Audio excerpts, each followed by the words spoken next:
We are ready. So ready.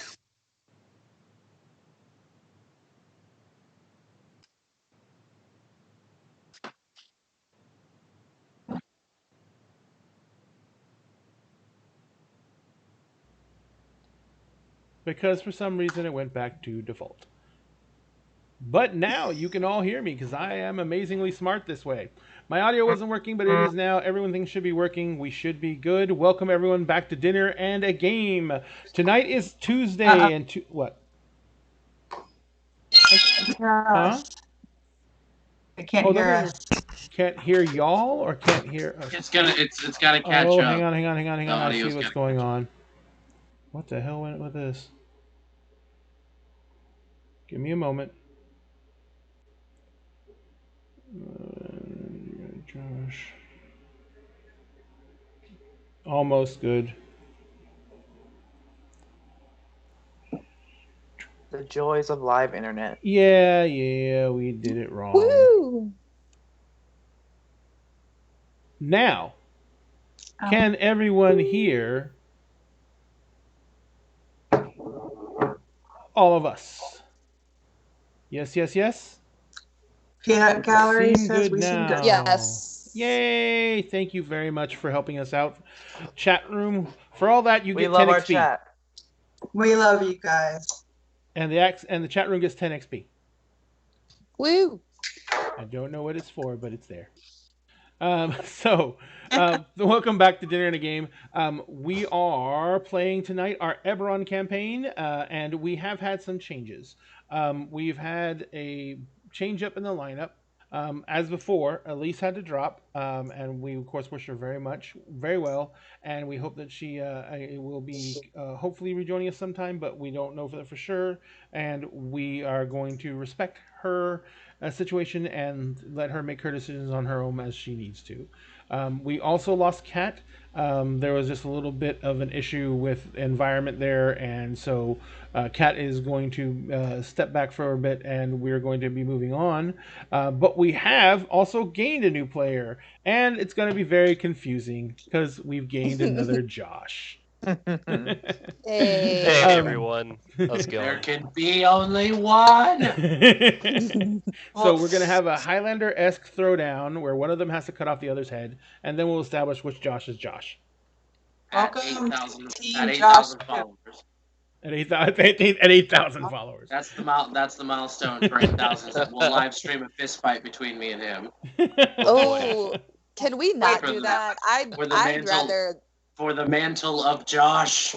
I'd rather Josh. not do that. I don't like that at all.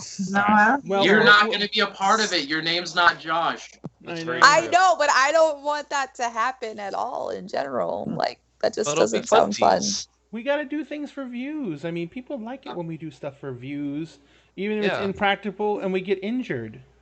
We're essentially internet celebrities now, so Yes. you know. Our lives are We have to based appease around the what the crowd. fans want. I was recognized 4 times on the street today. Wow. I bet you were. Mhm.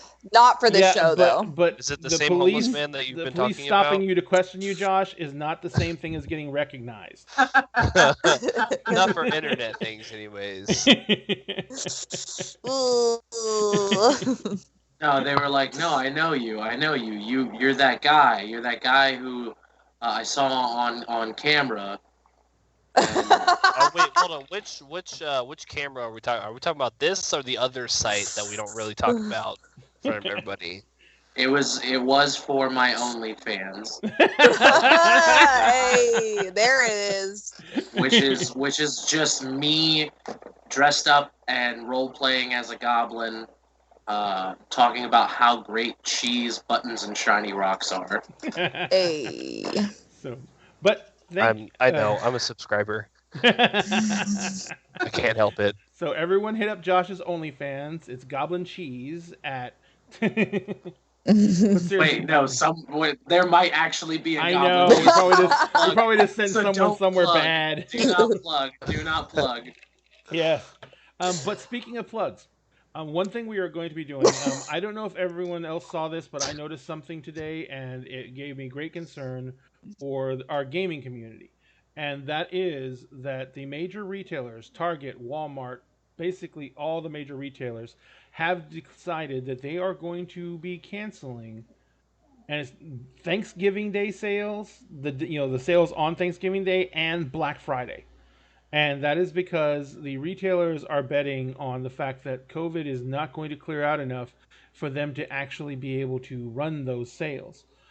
So what that means, though, for our people in our world is that all of our brick and mortar retailers, all our FLGSs, they're going to be in the same situation that the major retailers are, but they don't have the resolve or the cash reserves to survive this.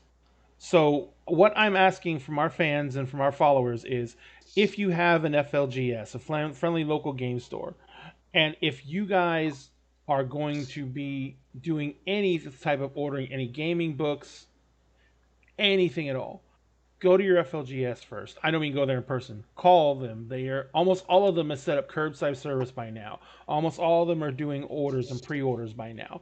Go to them, order through them. Make sure that the money you're spending on your game product is going to support a store that will be there for you and has been there for you in the future. And as part of that, we're going to take one local store that one of us frequents and we're going to plug it every single show.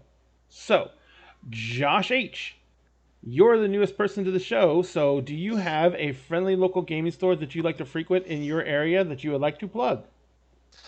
Yeah, sure, of course. As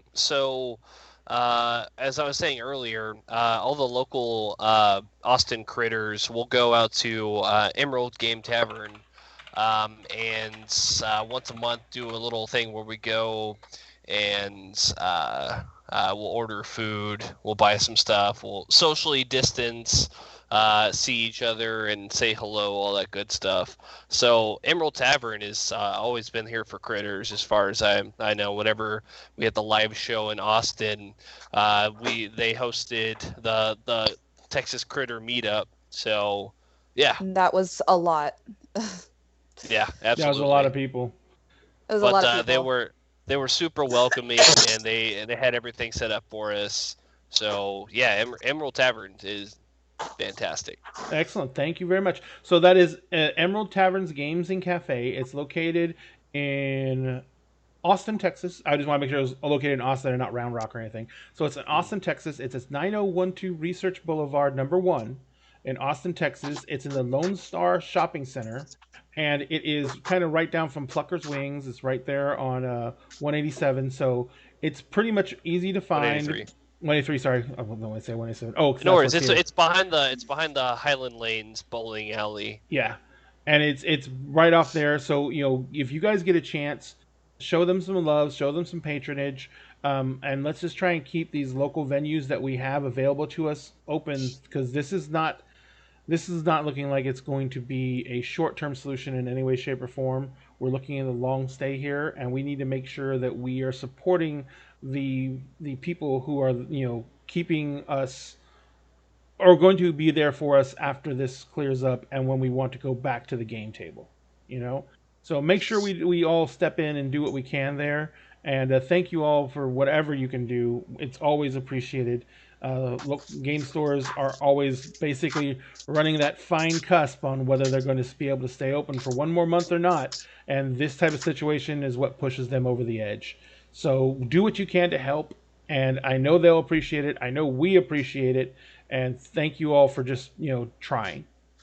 But now let's get to the more fun stuff. We announced our new contest. It is the contest to get us to 7K followers on Facebook. So, if you notice on the little screen that's cycling through, I think I fixed it already, but we have, or I'll see if I can fix it if not, we're going to be posting up pictures. We've already got them up on our Facebook page of a bunch of miniatures. These miniatures are all 3D printable. They're not actual miniatures that are for sale on the resale market yet, or if they ever will be. I backed the Kickstarter that got them. I am going to be printing out every single miniature that we have pictured on the Facebook page and that we're going to be putting up on the shows. And those miniatures are going to be given away as a single prize for 8 when we reach 7,000 followers. We're at 6,000. Where were we at? Anyone got the stats? Race. 6208. Damn. Too slow. 62, I'm so slow. 6208? Yeah, 6,200. Okay, so this is going a hell of a lot faster than I thought. So, yeah, we announced the contest yesterday, and we were at 6,090 when we announced the contest, and we're already at 6,208. So we're 1/5 of the way there already. I wasn't expecting that. So when we hit 7,000, I gotta print those minis fast. Holy crap! We're going to be giving away that full set of miniatures. And worst comes to worst, I just backed another I just got some more minis in today, and they are incredible as well. It's like a full undead thing and a full tavern set. And I think we might do a separate giveaway for those, and that giveaway is going to be based around increasing our Twitch fan base. So what we're going to do is I'm going to go through everyone who follows us on Twitch, and we're going to be drawing a lot off of them for the winner for that. And our goal with that is to get us to, we're at 70 followers on Twitch. To get us to 200 followers on Twitch, well, it's only 100 followers. If we can get 100 and more followers on Twitch, we will give away that set of minis, and I will be posting those up on the Facebook, and I'll do a video showing those on Twitch as well for that contest. So, once again, we're going to do a giveaway at 7,000, which we're already 6,200 in, so it's not going to take very long. And we're going to give away a full set of minis for that, and we're going to give a giveaway when we get to 200, or did I say 200? Yeah, 200 followers on Twitch. We're going to give away another set of minis. This is going to be a different set completely, but it's got a hero set, a tavern set, and it's got an undead set, and it has terrain. All and everything. So, we're going to be giving all that away later, and so we will be posting information up on that on Twitch, and we'll be posting it up on Facebook. Does anyone have anything else anything they'd like to announce? That graveyard golem is fantastic, and if you win that, hey, hook it up. Just saying. I don't know. That graveyard golem is going to be a beast to print. I'm going to have to do it hollow and drain it, and it's yike. But it's gorgeous. It's freaking gorgeous. And oh, by the way, just make sure everyone understands these minis are supplied unpainted. I want to make sure that's well understood, because ain't no way I can paint all those in time. All right, so let's actually get into the game, shall we? Yeah. All right, so when we left off last session, you guys were basically, you had gone back to the manor house. You had reported what had happened. You had delivered his son to the Lord's son to him, and you were pretty much almost forced to stay there overnight. At the very last minute, Kalashar, who was in charge, I don't know, you say backed off so much as just resigned himself that you were not going to be staying there, and allowed you to leave.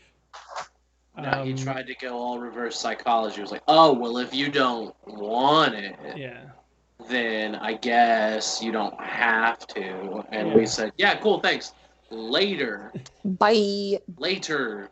But up we until that agreed to point, come back later. Yeah, up until that point, you guys had been locked in the gates on the courtyard, and you had already seen once before that he has animated guardians that can be summoned at any moment. So you knew you were in a sticky wicket. Plus, there was a bunch more guards there that night. So, Alden the Orion was reunited with his son, and of course, ecstatic. Vishtai, who is the Kalashtar, who is his assistant, was creepy, but finally let you go. And you guys had basically made your way out of the tower. He did put you up in a hotel for the night, though, didn't he? I believe so. Yeah, he said he was going to provide.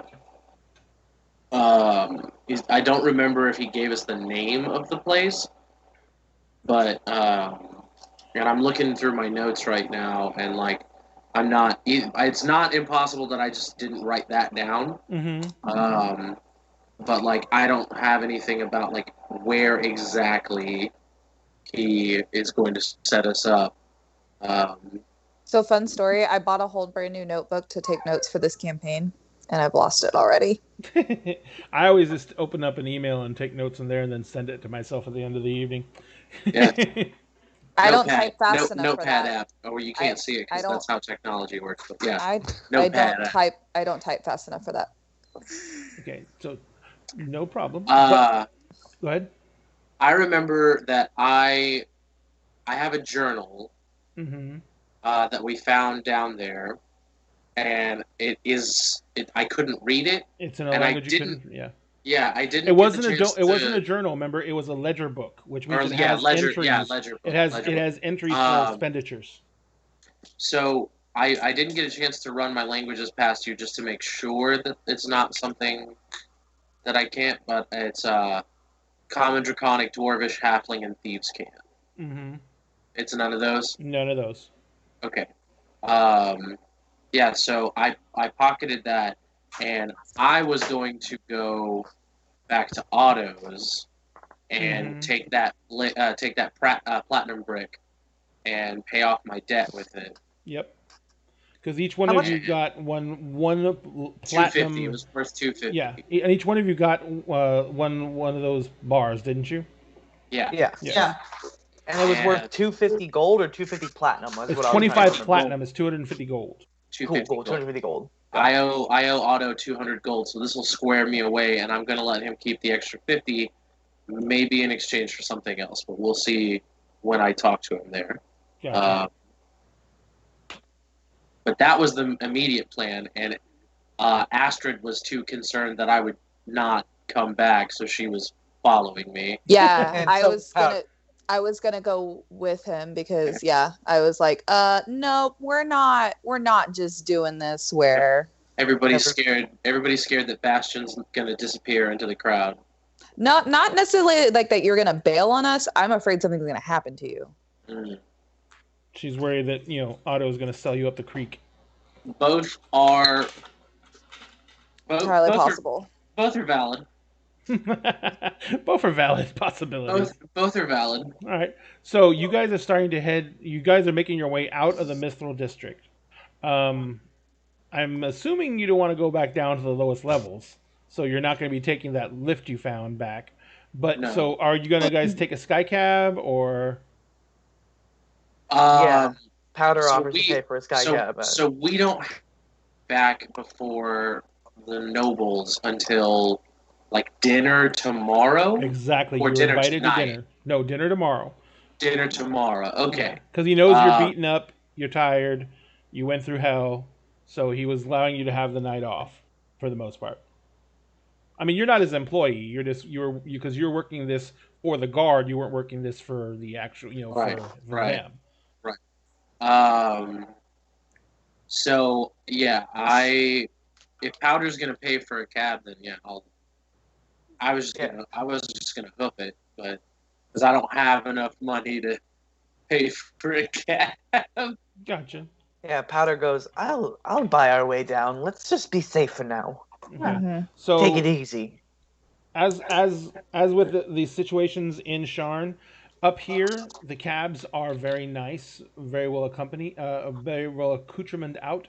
But the biggest problem is they will only go down to a certain level, and then they won't go down any further because it's too risky. Yeah, and Otto's like 2 or 3 levels beyond that, I think. Pretty much, yes. Yeah. That's where you have to do things like rent cargo shifts if you want to go down quickly, or you could just hoof it. We could take the sky cab down as low as it'll take us, and then hoof it. That's what I was saying. And then you can also take public lifts and stuff like that. Public lifts cost like a copper or stuff like that. But the thing with public lifts, of course, is that you're packed into a lift with a bunch of other people, and sometimes they don't work the best. So it's like the subways in New York. People get stuck there for hours sometimes. Technology. Eberron. Eberronology. Eberron, world of industry. Everything breaks. Come see the magic tubes that don't work sometimes. At least they don't. At least no one suffocates.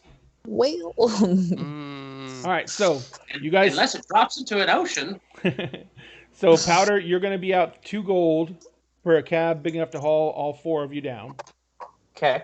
And he'll take you down. He'll take you down actually 3/4 of the way. He's basically, not above running into darker places, so he doesn't have a problem with it. Yeah, I'll throw him an extra gold for his trouble for taking us down that far. Hell of a tip. Yeah. So, so he's all smiles when he hears that. So he gets you guys down to a level where you probably only got about a 35-40 minute walk. Okay. So since you guys are going to be doing that for a little bit, I'm going to jump over to Josh H. So Josh, Xander has been in Sharn for how long, roughly? Goodness. He's been in Sharn for, we'll say, a good few months. Gotcha. You know what? And I apologize, Josh.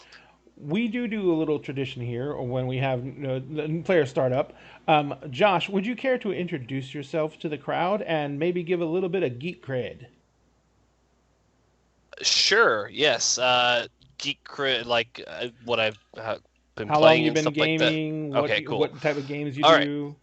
What's your favorite color? What's your favorite color? What's your mother's maiden name? My name is Josh, and my favorite color is clear. My name is Josh. I have been playing. So I technically started playing with Pathfinder. Whenever that came out, well, not when it came out, it's been out for a little while, and then I got introduced to D&D, 3.5 because Pathfinder is pretty much 3.75. Yep. And then whenever 5th edition came out, that's when I started. But in between then, I'd played Vampire the Masquerade, Mutants and Masterminds, some other niche TTRPGs. Stuff like that. But yes, so my character, his name is Xander Cobwood. He is a half-elf bard. And yeah, what do I need backstory on him or? Not really. I mean, he is a bard, and you can just give like a high-level backstory. You don't want to go into details too much. Sure, no problem. So let's see here. Xander comes from the illustrious Cobwoods. Based out of Fairview. Yes. Fairview and Ondare, which is a very heavily magical, small but magical nation. Absolutely. So he comes from a moderate noble family, big time, magic users, and yeah, he was pretty much groomed to take his father's place, but he always wanted to be an actor. And so his father, of course, didn't really take too much care to that. And eventually Xander left to pursue his own goals. Became a bard. Now he's going to be a bard in the big city of Sharn. And that's how he got here. Yes, an actor with daddy issues. Man. You will fit in quite nicely in this group. So Xander is basically on his way to rehearsals. It's he's in a new production that has not started yet, and he's basically in rehearsals and everything like that. And it's in a small small theater just off of the main theater district area. And so it's not much, but it's a good start. And how long do you say he's been in Sharn? A good few months now. Yeah. So I mean, this is probably the biggest gig you've booked so far in the months you've been here. You have done some other work like understudy and stuff like that, and you've gotten a decent reputation in the last few weeks. And you actually caught the eye of a certain sergeant of the guard, who pretty much she's a fan, but you also had, when you first got here, this being your first time really away from home, and your first time without your father breathing down your neck on who you're supposed to be and how you're supposed to uphold yourself and everything like that. The first thing that really kind of happened to you in this big bad city is you caught the eye of a certain noble lady who took a fancy to you, and she was well, of course. Have you seen me? And she was taking you and showing you around town, showing you the sights, as it were. Her husband got some different ideas about what you were doing. Whether or not his ideas were correct, I'll leave up to you and your imagination. But he decided that he was going to take care of you as a problem. And you were facing down several men in a dark alley when a certain Sergeant Germain Villery of the Sharn City Watch stepped around the corner with several of her men in tow and pretty much saved your bacon. She informed you that she knew what was going on. She knew of your situation, and that she was more than willing to help you out in exchange for favors to be remanded later, and for a promise that you would stay away from noble ladies if possible. If possible. So she basically used some of her leverage. Apparently, she had some dirt on the husband, and she basically let him know that if he did not back off and leave you be, that she was going to both let his wife know about it, and she was going to air it a little bit publicly. But she let him know that you also would not be nosing around, sniffing around the hen house. Yes. And so, she basically, and a few days later, she told you and said that, as long as you kept yourself clean, that everything was going to be fine. So since then, that was several weeks ago. Since then, you haven't really seen hide or hair of her.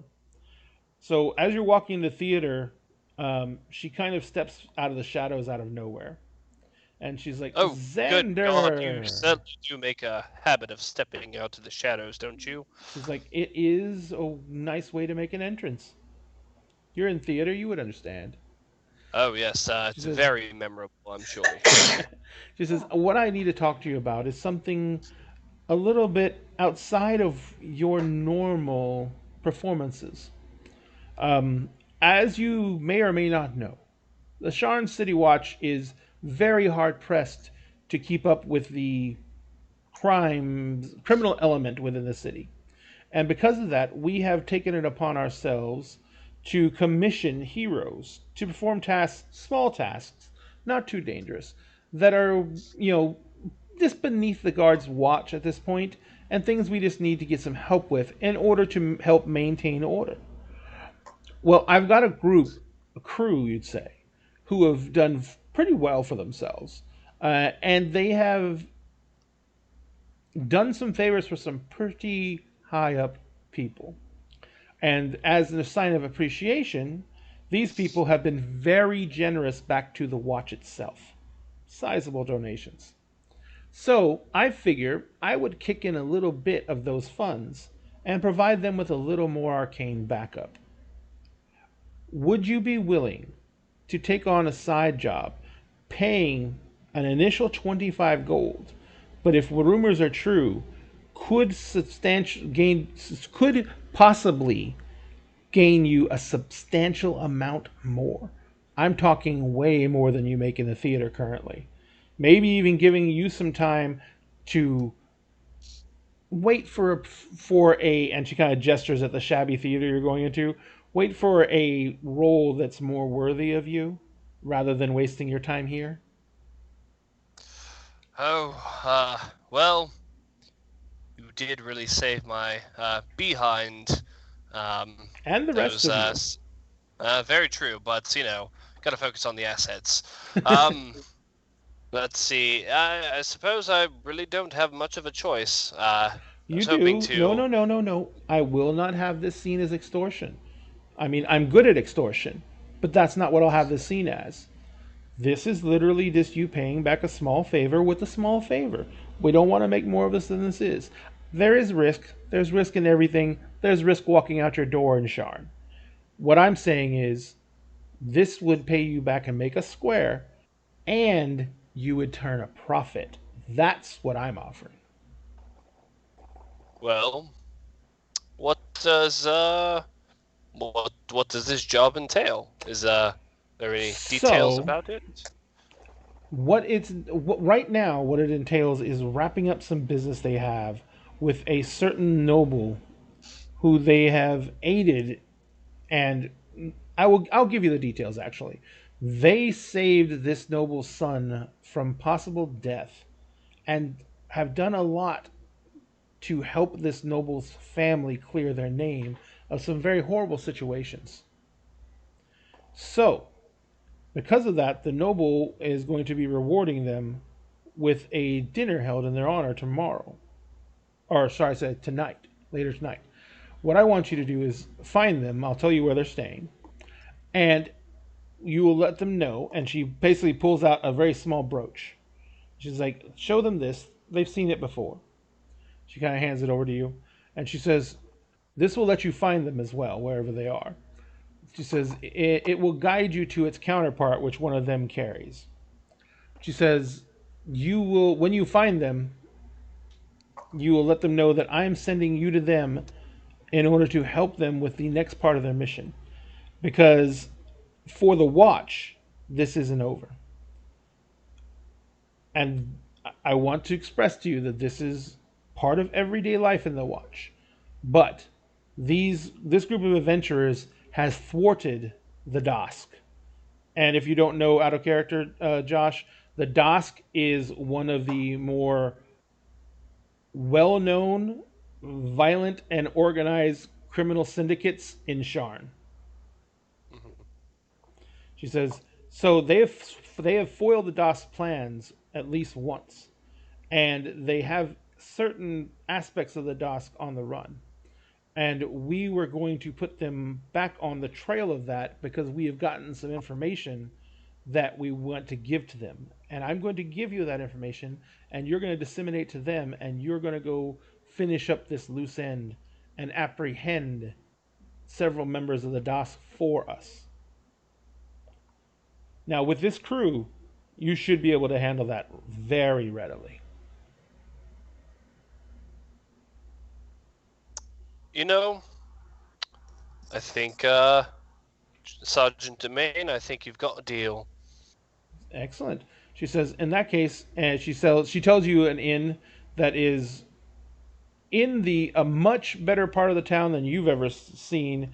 It's basically a noble district. It's called the Mithril Tower, and it is pretty much an inn that is situated in the highest towers of Sharn in the richest district, where there's so much wealth floating around that they literally use mithril metal as filigree on their buildings.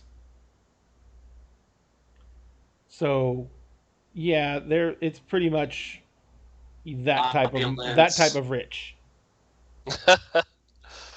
Fantastic. All right. Yeah, so she tells you basically. You said I'm supposed to meet them there. Yes, she says they're going to be attending the dinner later this evening, so you should probably start heading out that way to catch them well before and give them this information. She says, and let them know that I wish them the best, and that if they finish this mission for us and they manage to apprehend alive at least one suspect, that they're looking at a bonus of 50 gold each, including you. Fantastic. So you said one is 50 gold. So if we obtain, say, two, is it an additional 50 gold or just 50 gold for? It's 50 gold flat, but I tell you what, depending on the quality of information, it can go up. What we're looking for is names of higher level Dosk operatives, and the Dosk got something out of they were doing an illegal dig site, and they got something out of the dig site that they managed to get away from the dig site before it was closed down. And we want to know where that item is, and what the Dosk wanted with it. If you can get all that information out of them and have them corroborate it to us, we will reward you with 75 gold apiece. Fantastic.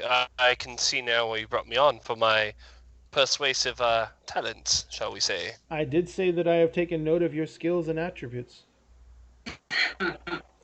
Oh, yes. Again, about my assets. She says, I have an eye for such things.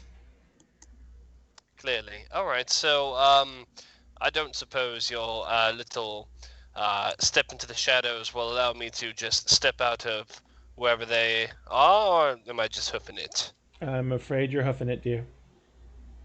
Well, it was worth a try. And I turn to the rundown, shabby-looking place where I was going to be performing and say, "Well, I'm better than this. I always knew it," and I start walking. Yeah, that place was basically going to pay you like 5 silver a showing, and they were like, it was going to be a matinee and an evening performance a day. So you were going to be making maybe a gold a day for 3 performances a week.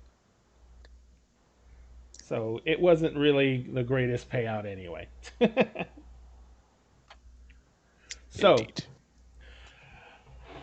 all right. So you guys, you're headed down to Otto's place. Are you? And you guys agreed to go together, correct? Mm-hmm. You're not just trailing. No, we actually Expressed our fear. Yeah. that Reese was going to run away. No, that he's not going to run away. That somebody's going to snatch him. That Bastion is going to disappear. Bastion is going to get snatched. Bastion. Good, because I have the right name on the thing. Okay, good, got it. All right, Bastion. So you guys are going with Bastion down to Otto's now. So it's basically the march of the kiddos. So how do you pronounce Elise's character? Ilyana and Shazi basically, as you guys are headed down, they kind of look at you all and it says, Ilyana says, Shazi and I, we want to stick around. She says, but I really need to finish trying to. I have someone I need to go see, and this will and she holds up the platinum bar. So this will let me go find them. And Shazi says, and kind of looks at her, and she kind of nudges her in the back, and she says, and she's gonna need someone to watch her ass. So Liana says, You can just tell us if you're going off to make out. I'm not going to judge. And Shazi says, if we were going to go off to make out, we would just come right back afterwards. Well, there's that lovely lift that we found, the lovers lift. But Shazi says, we will try and come back, but we don't want to make any promises.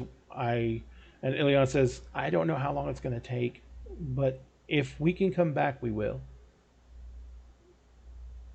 It was a pleasure. I understand. With you.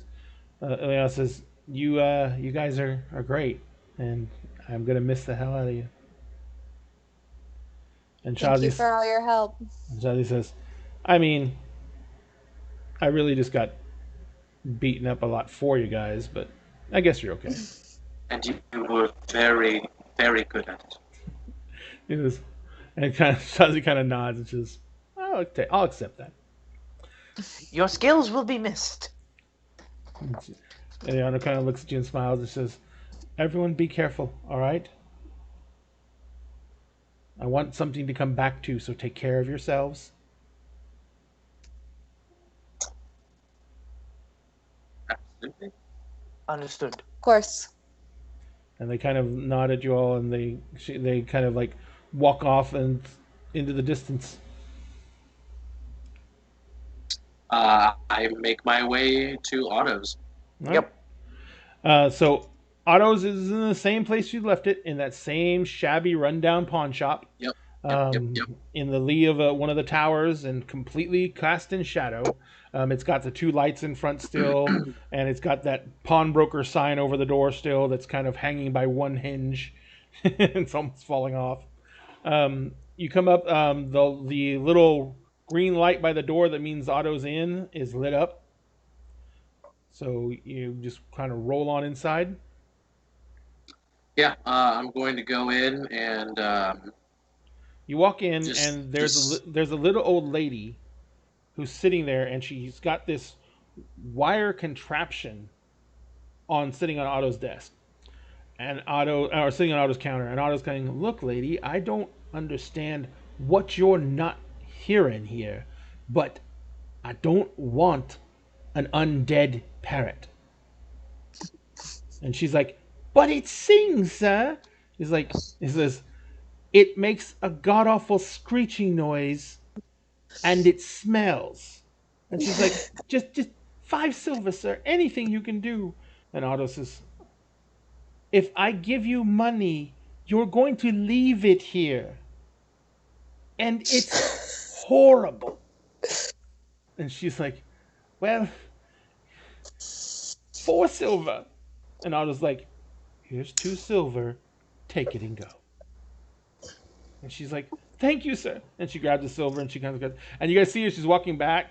It's basically a gilded bird cage with the skeleton of a parrot sitting up on the branch on a perch, and the parrot is moving around. It's like preening feathers that aren't there anymore. And as it comes by, it opens its beak and like turns to you,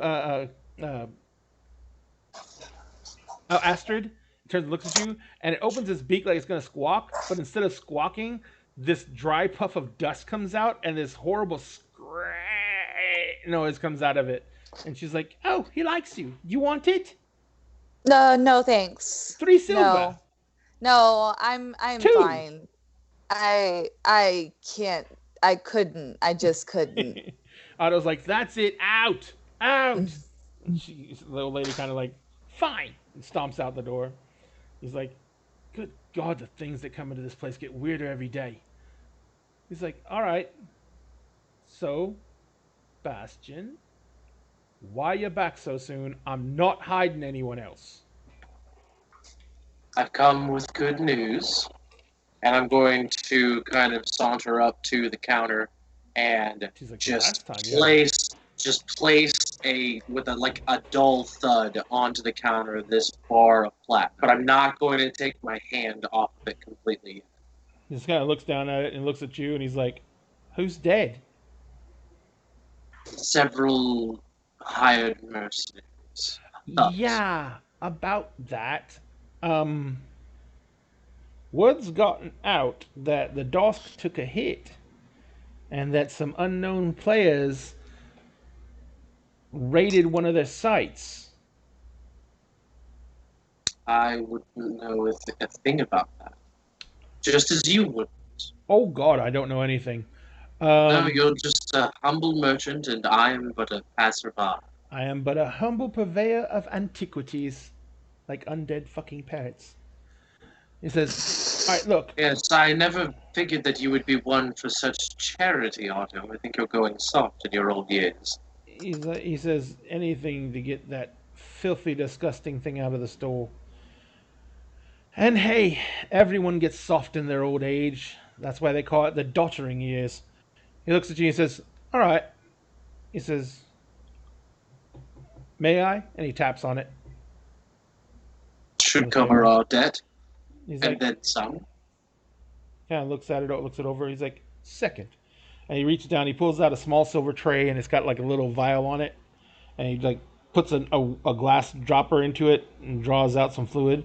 Puts one single drop on the bar, and it just sits there. And he's like, "Oh, well." And he kind of like from House Orion. He drains the droplet back. He drains the droplet back into the glass vial, and he says, "That's pure." He's like, "That's 250 gold worth of 250 gold bar right there." I believe that settles the remaining balance of 200 and a little extra. Well, we never discussed about exactly how much I was going to charge you for smuggling that boy out. By the way, he's well on his way.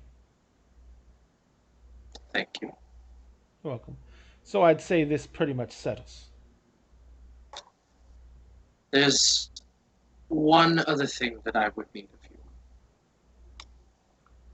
Well, let's hear it first before I say no. I need a spell scroll. Okay, that's not terrifying. What do you need? I've recently come across a very interesting book that I would very much like to read, although I don't have the time to learn the language. Something that would allow me to comprehend the language would be very, very welcome. I can actually, that shouldn't be a problem at all. That's actually fairly mild. I'm very happy. Spell scroll right that would run you around 175.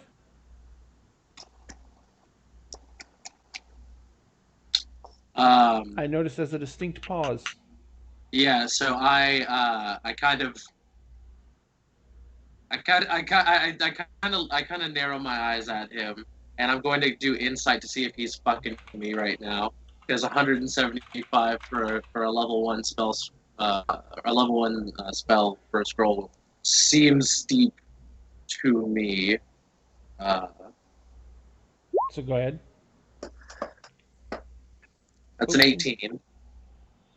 That's an 18. Oopsie, I got the wrong screen up. Yeah, he's really jacking the price. It's not exactly not auto style. No. So.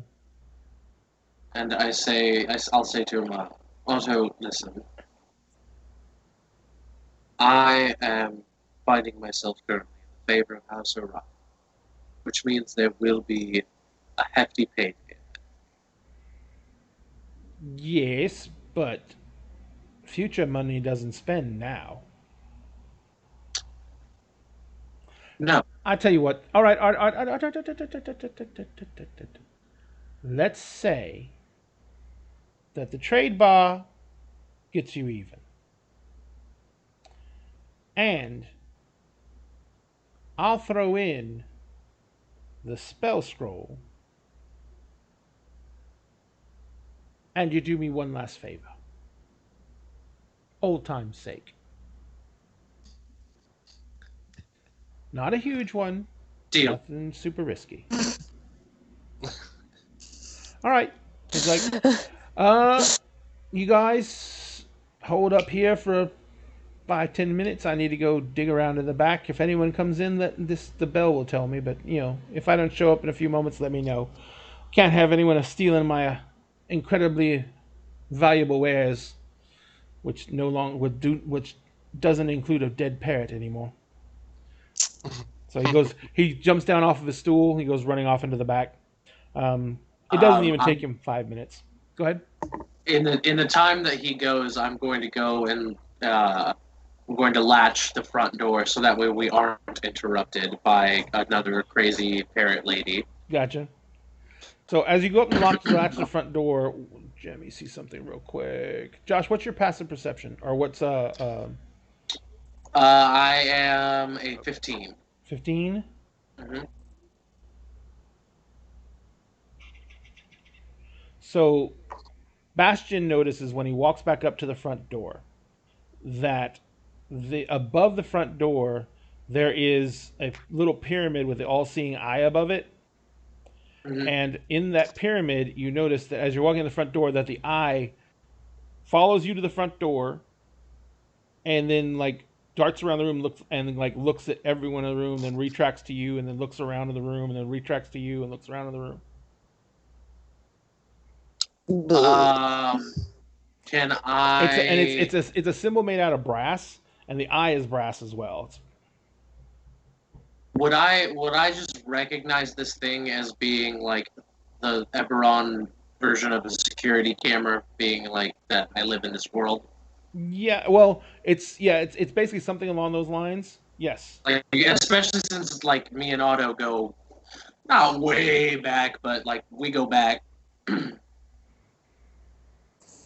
Yeah, and Otto's definitely got This is his. He is a bit paranoid. Yeah, and this is basically his front for all his other operations. So Right. he's got it's secure. But Otto always keeps a hand on what's going on inside of it. So yeah, I'll go ahead and still latch the door. Like if he questions me on it, like I'll just tell him like I don't want us to be interrupted. You're about to give me a job. We don't need any prying eyes or ears. So after about 5 minutes, he comes back out, and he's got basically a scroll tube on, kind of tucked under his arm, and he's got a piece of parchment rolled up in his other hand. And he comes walking out, and he's like, "I actually had one. Good thing too. Those things take forever to scribe. Ridiculous. I knew you would." He's like, "It's Otto's. We have everything, mostly." So he comes and he kind of tosses the scroll tube up on the counter, and he hops up on his stool. He's like, "So, I understand that you've gotten in really close with House Orion." I wouldn't say really, but I was invited to dinner. So, I need you to do something for me. When you go to dinner, you'll be an invited guest. House de Orion has extensive security measures. I want you to take this parchment, nothing on it. He kind of rolls it up. I want you to go and find a way to get into the library while you're at dinner, and slip this into one of the scroll tubes in the library. That's it. Nothing more, nothing less. Super simple, easy, not even dangerous. I take the scroll, or the tube, and I slip it into my pack. Mm-hmm. And I say, anyone in particular, or just one that is any parchment, any scroll tube. If you just see one sitting there open, like maybe he forgot to put a scroll back, you just put this in the tube there and you move on. Consider it done. It's like, excellent. It's like, in that case, I do believe we're concluded our business. I honestly didn't think you were going to be able to pay me off this fast. I am incredibly impressed. Are you going to be open for work on a more balanced level? This remains to be seen, but I know where to find you. Yes, I heard that you've gone straight. Horrible rumor, I assure you. Something along those lines. I'm going to gather up the spell scroll,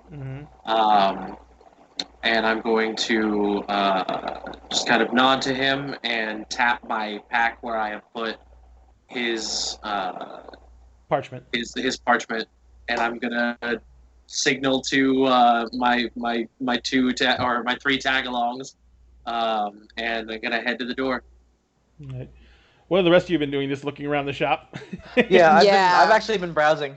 It is the weirdest collection of odds and ends you've ever seen. Like the squawking undead parrot would have fit in really well. Oof, that's weird. No interesting weapons or anything?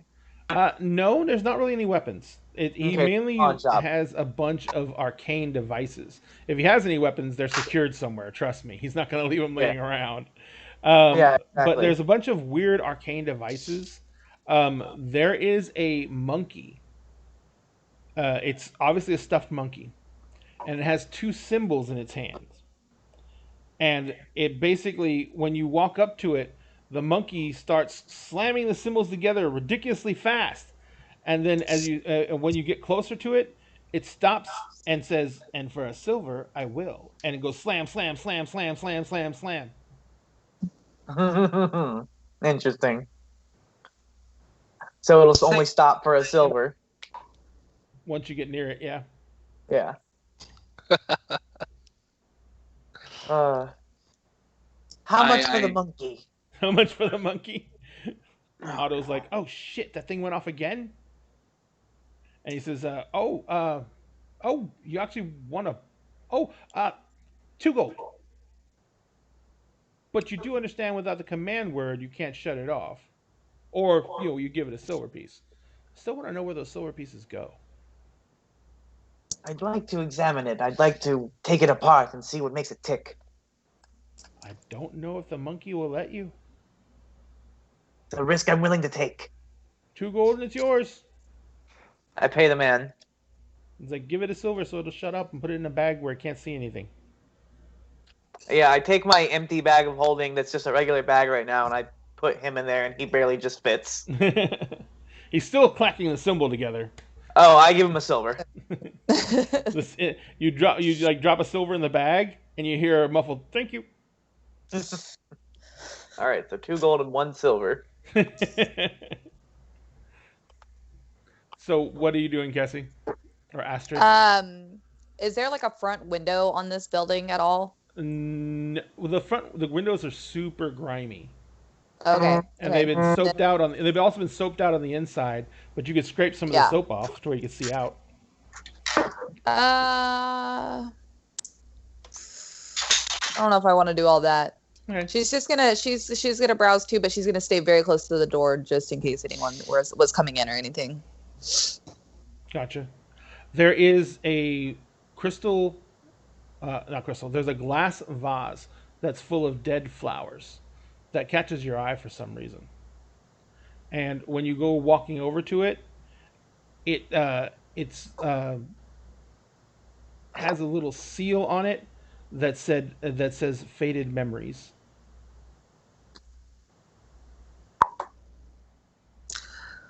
Okay, I'm intrigued. I'm gonna ask, what's this? That's an interesting little device. He says, if you ever have something that's bugging you, that you really just can't, it just won't leave you alone. He says, you walk up, you say the command word, you pull one of the flowers out of the vase, and it takes the memory from you forever. He says, but if anyone replaces the flower in the vase, the memory comes back. Because it can only hold 6 flowers at one time. And there's 6 flowers in it right now. Mm-hmm. That's some creepy shit. Yeah, no. Mm-mm. Buy it. I wish I hadn't bought the monkey now. How much? He's like, oh my god. That one's 15 gold. I have but more you gotta money be than careful. I know what to do with right now. It's glass, and those flowers are fragile. No, that's not a good idea for me to be carrying around. Okay. Joey, what are you doing? I'm remembering this book I read once. It's like Needful Things or something like that. And I'm not looking at anything. These people are creeping me out with their weird automaton things. So you're doing the whole not touching anything, not looking at anything. This is all creeping me out. Yep. All right. So Joey's being safe. All right. So the undead parrot kind of got me. The parrot kind of got me. I really. Let's get out of this shop. Let's go. Yeah. Let's get out of here. Yeah, and Bastion. So we have to go back to dinner tonight? Tomorrow night. Bastion, you're used to his shop, so you're not really, it's filled with these weird antiquities. So yeah, I understand that nothing in that shop that's on the front of the shop is important to me. Yep. It's what goes on behind the counter that matters to me. Right. All right. So you guys head back. As you're walking out of the shop, a small silver bird comes flying up, and it lands on Bastion's shoulder. And yeah, like is it made of silver, or it is like it's silvery gossamer, and it seems a little bit ethereal.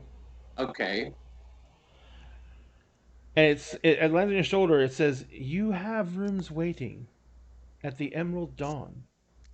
God. And it says, "Please, if you may, I will impart to you the location."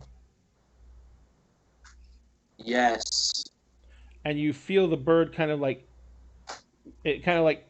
does that thing birds do where they take their head and they rub up against you like affectionately, and in your mind you know that you have that where the inn is, it's in the mithril, it's on the mithril plateau again, and you know where it's located and you know what rooms you have.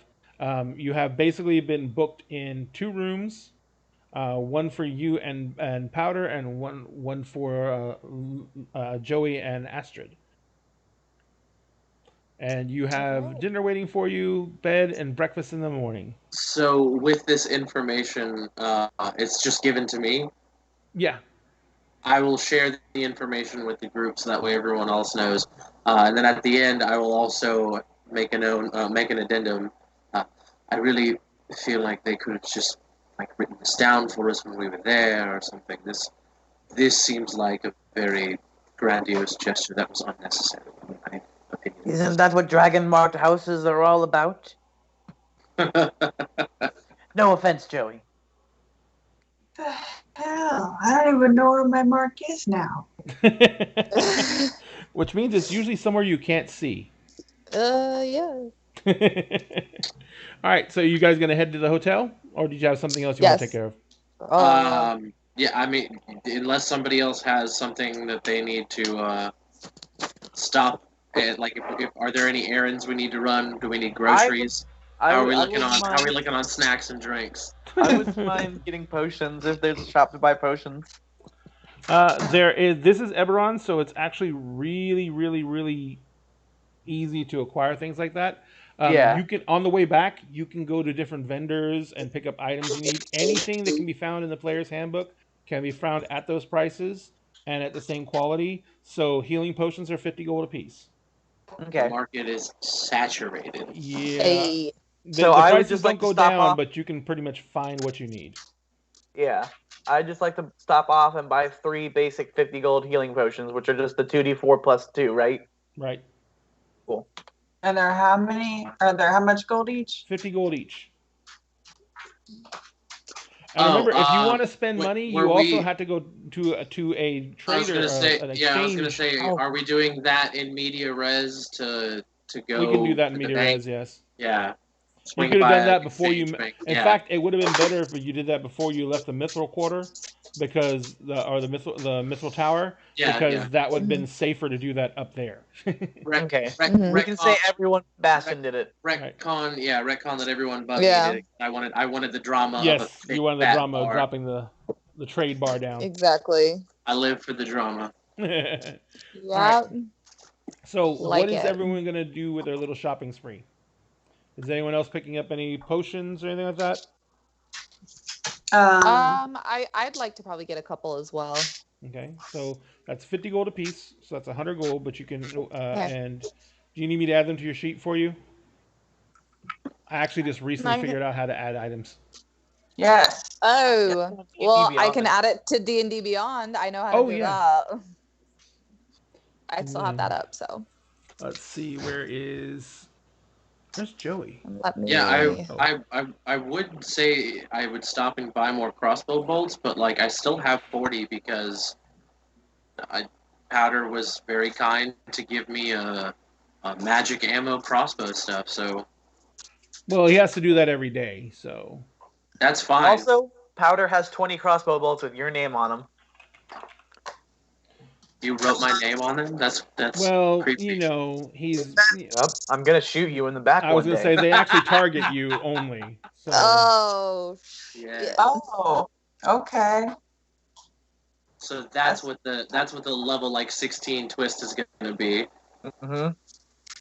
Powder versus Bastion. Yeah, we're no longer shipping them. We're saving up for the Great Betrayal. All right. I added the 2 potions. That's the best to part of Jessica. a ship. That is the best. No, that would ship harder, honestly. Yeah, people would ship us harder. Add them to. Oh Lord. Powder. Let me see. Do you guys figure out if you can actually link the sheets between Beyond and and Roll20? So not yes for I rolls. do not know. Yes for rolls, not for like inventory management. That's unfortunately sad. Or spell slot management. Yeah, or spell management. But Powder, you bought 2, right? I bought 3. 3? Okay. 3. I don't know why that one did that, but I wanted 4. You're gonna spend 200 gold out of your 250? Yes. Okay, cool. Just checking. I mean, like Then I have to go let the dog out. we've had two of our companions here like very nearly die because we didn't. Hey. So I think if we're gonna be doing more roughhousing, which Roughhousing. Like, spoiler probably will. It's probably better if we do have potions on us. Yeah. Maybe. Astrid, your inventory is very bare. Yeah. Do we need There's to a lot of stuff. I don't know. That I went through the starting equipment stuff that it gave me on Roll20. That's true. Did my thing, and I'm a monk, so I don't get a whole lot of crazy stuff. So. All right. You know. There we go. All right. Astrid has her potions. Everyone's got their stuff added to their sheets. So you guys took care of it in Beyond. I took care of it in Roll20 just to make sure that we are keeping track of things. All right. So. Hell yeah. Jessica had to go take care of the puppy. To the inn. To the inn and party time. What time is it? It's only 8 o'clock. So, all right. So let's do this. Since Jessica has let the dogs out and I need another drink, we're gonna take a 10-minute break a little bit early. Is that cool? Yeah. All right. Sounds great. So, ladies and gentlemen, we're gonna take a 10-minute break just so we can get the dogs out of the house because this dog just kicked this door open literally. The dog's like, I need to go. But anyway, so we'll be back in 10 minutes. It's 8:11. We'll be back at 8:21. Someone on the chat just said, I know, I saw it. No! I didn't want to mention it. I was like, all right, we'll be back at 8:21.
Thank you, ladies and gentlemen, for your infinite patience and your absolute generosity. We saw the gifted sub. That is amazing, guys. Thank you so much. Thank you. That was great. Josh is having a little bit of technical issues, but we can still hear him. We just can't see him yet. He's coming, though. Which is why he has his camera off, because he likes to do that in private. Hey, I was gonna say the same thing. Evan was like, Evan was right there with me. We with me. live in the same house. Please, God, no. Oh, give me a Kessie. Never mind. We're letting that one completely go. That one's no. We're letting that one go. Until after we're live. Yeah, then we'll have a whole conversation about it. Oh, yeah. Yeah, well, we're live now, so. I know, when we're having the conversation now. But anyway, actually, Josh, can you hear us? Yeah, hold on. Yeah, from Kessie's mic. Can you hear us at least? I can hear. Yeah. Oh, okay. There you are. Yeah. I can hear. Okay, is my camera working? Not yet. No. Can you guys hear me? We can hear you. Okay. Fucking. And I it's not just me. Like, it's not just me because I live in the same house as you. Okay, am I back? No. Yes. But you're coming back. Wait, I think. Loading. Yay! Hey! Minor victory. Okay, this. All right. Now that. if only Roll20 would load. I'm going to fucking wipe this laptop like tonight. Okay, but you said that 3 times now. Because I don't know how, and I'm gonna fucking find out. Because I'm secretly Google it. I'm secretly a boomer, and I don't know how any piece of technology works. Good lord, seriously, bro. I know how to work my phone. I literally just wiped a computer like a month ago. I set up Josh's laptop when he bought it. And you know how I figured out how to do it? I fucking Googled it. This is the first laptop or a computer of any kind that I have ever owned, personally. And every computer that we have had prior to that in my life has been like the family PC, which has always just been a piece of shit because, like, porn. But, like... Why mess with success? Yeah, why fuck with the good thing here? All right. If it ain't broke. Josh hasn't owned it yet. Yeah. All right, so I also I haven't done it mainly because I don't want, like, now that, like, because this is the only thing that I have, I don't want to fuck it up and have me not be able to make it to stream. No, I get it. Don't, trust me. In fact, I don't have a spare like $200 laying around to buy another piece of shit laptop. No, I understand. That's a cool. We will make do for now. So, what we're going to do is... sorry. So you guys are basically leaving autos when that bird comes up and finds you and delivers the message.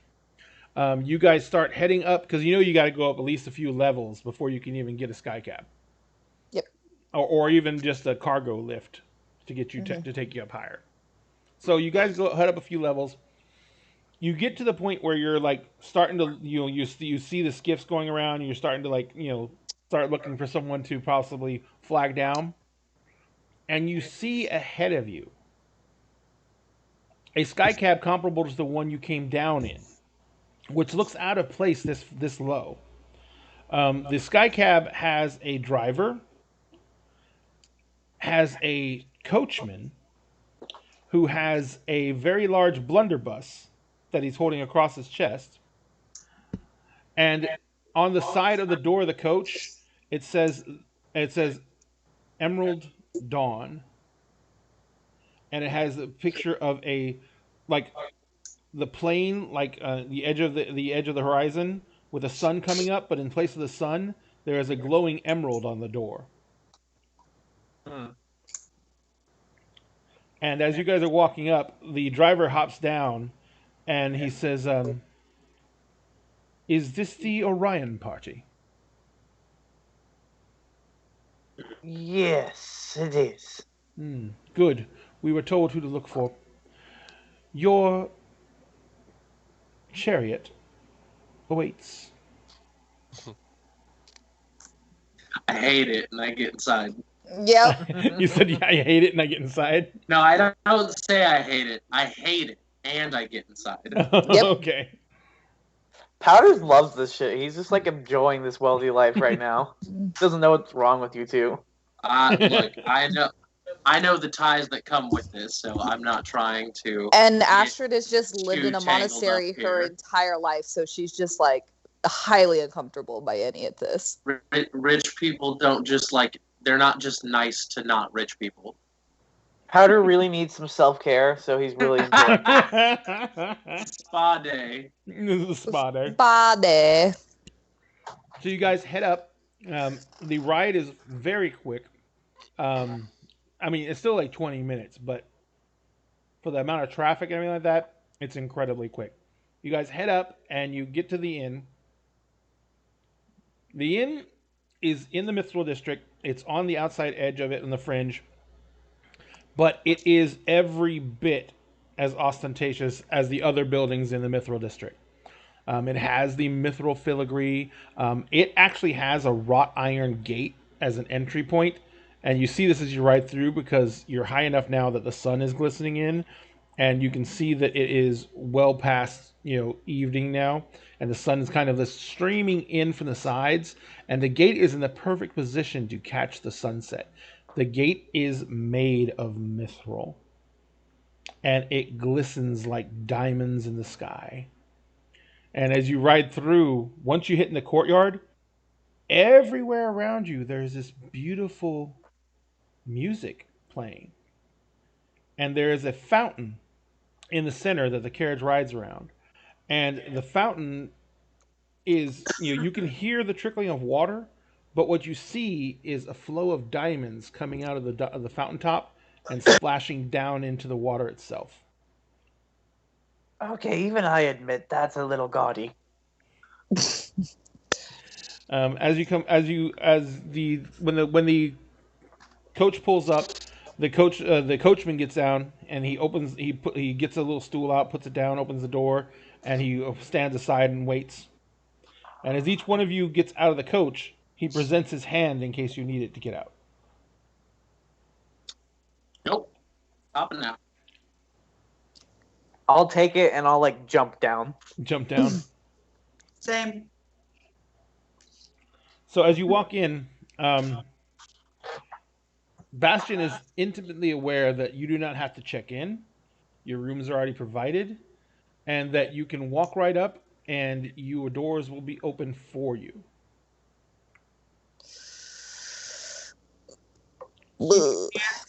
Yeah, I mean, that's pretty standard. I feel like in a magical world.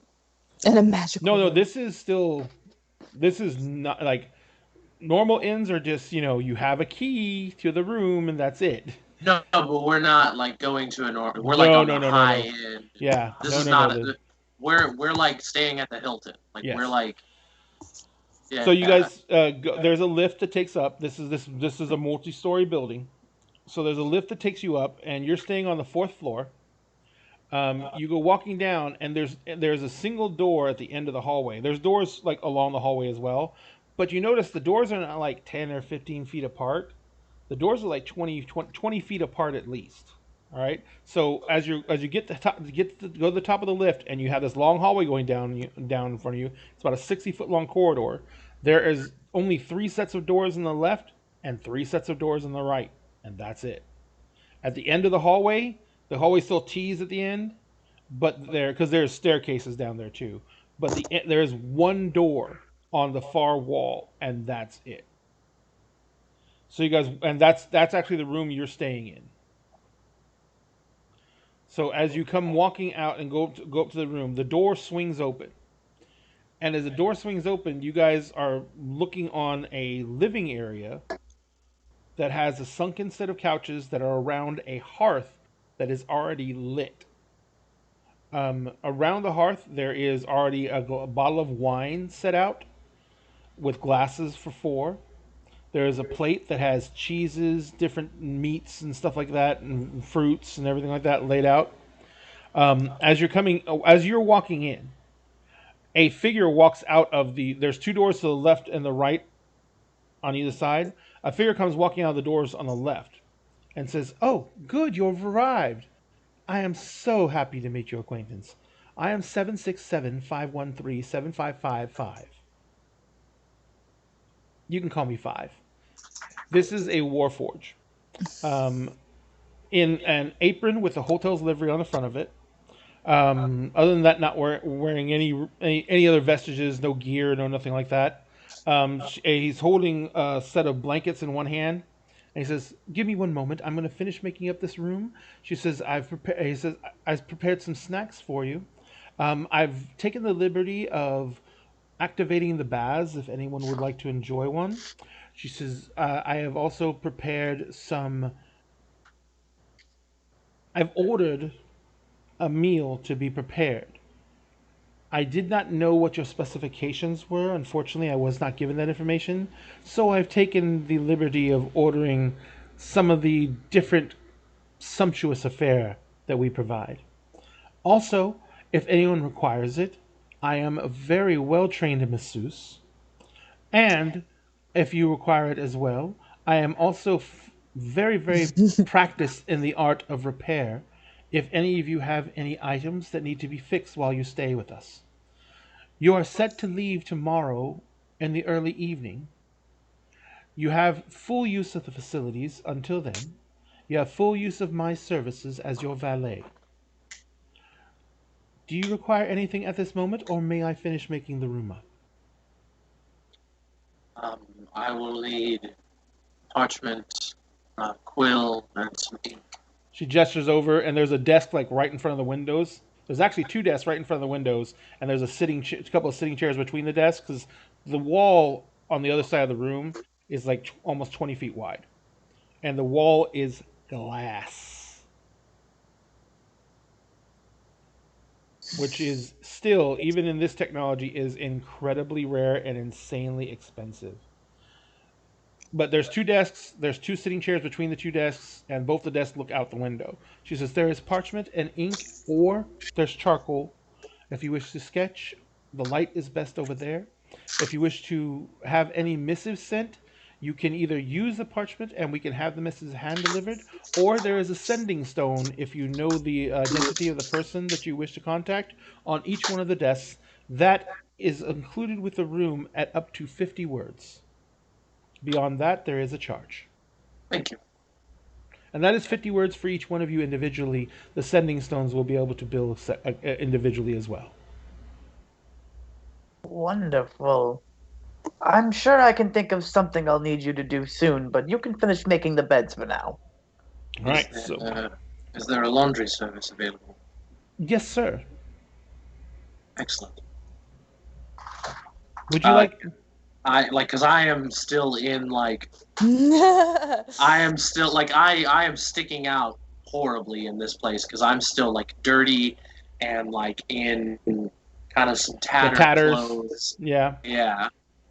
Yeah, Powder's duster's a little dusty. Yeah. 5 says, "We will be serving dinner in roughly an hour. I know it is very late, and probably you want to be off to bed soon. If you need anything else, let me know. In the meantime, I'll finish making up the rooms. There is a full change of clothing. The sizes are generalized. The garments are designed to size once you put them on. Cool. So feel free, and once you finish with the bath," she says, "just hit the green button and the baths will cycle, which means that they will refill, reheat." I don't suppose that there is any way that we could get a few sets of fresh bandages, and I kind of show my hands are completely bandaged up, almost up to the mid forearm. "Are you injured? Do you require the services of a physician?" No, I am here with a member of the House of Jarosco. I will not require the services. I was just simply inquiring for the bandages. I will bring up a first aid kit, which will include the bandages and wraps. I appreciate that.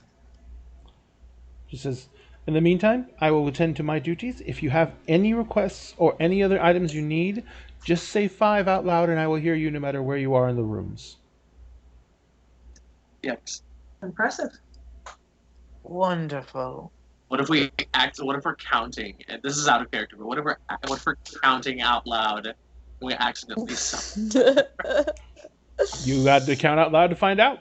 1, 2, 3, 4, 5. I need 5 sandwiches. By the time you get to 10, there's a knock on the door. There's a different Warforged you rang. No, I am 10. Same Warforged. So, what are you guys going to do while you're here? You literally have run the facilities.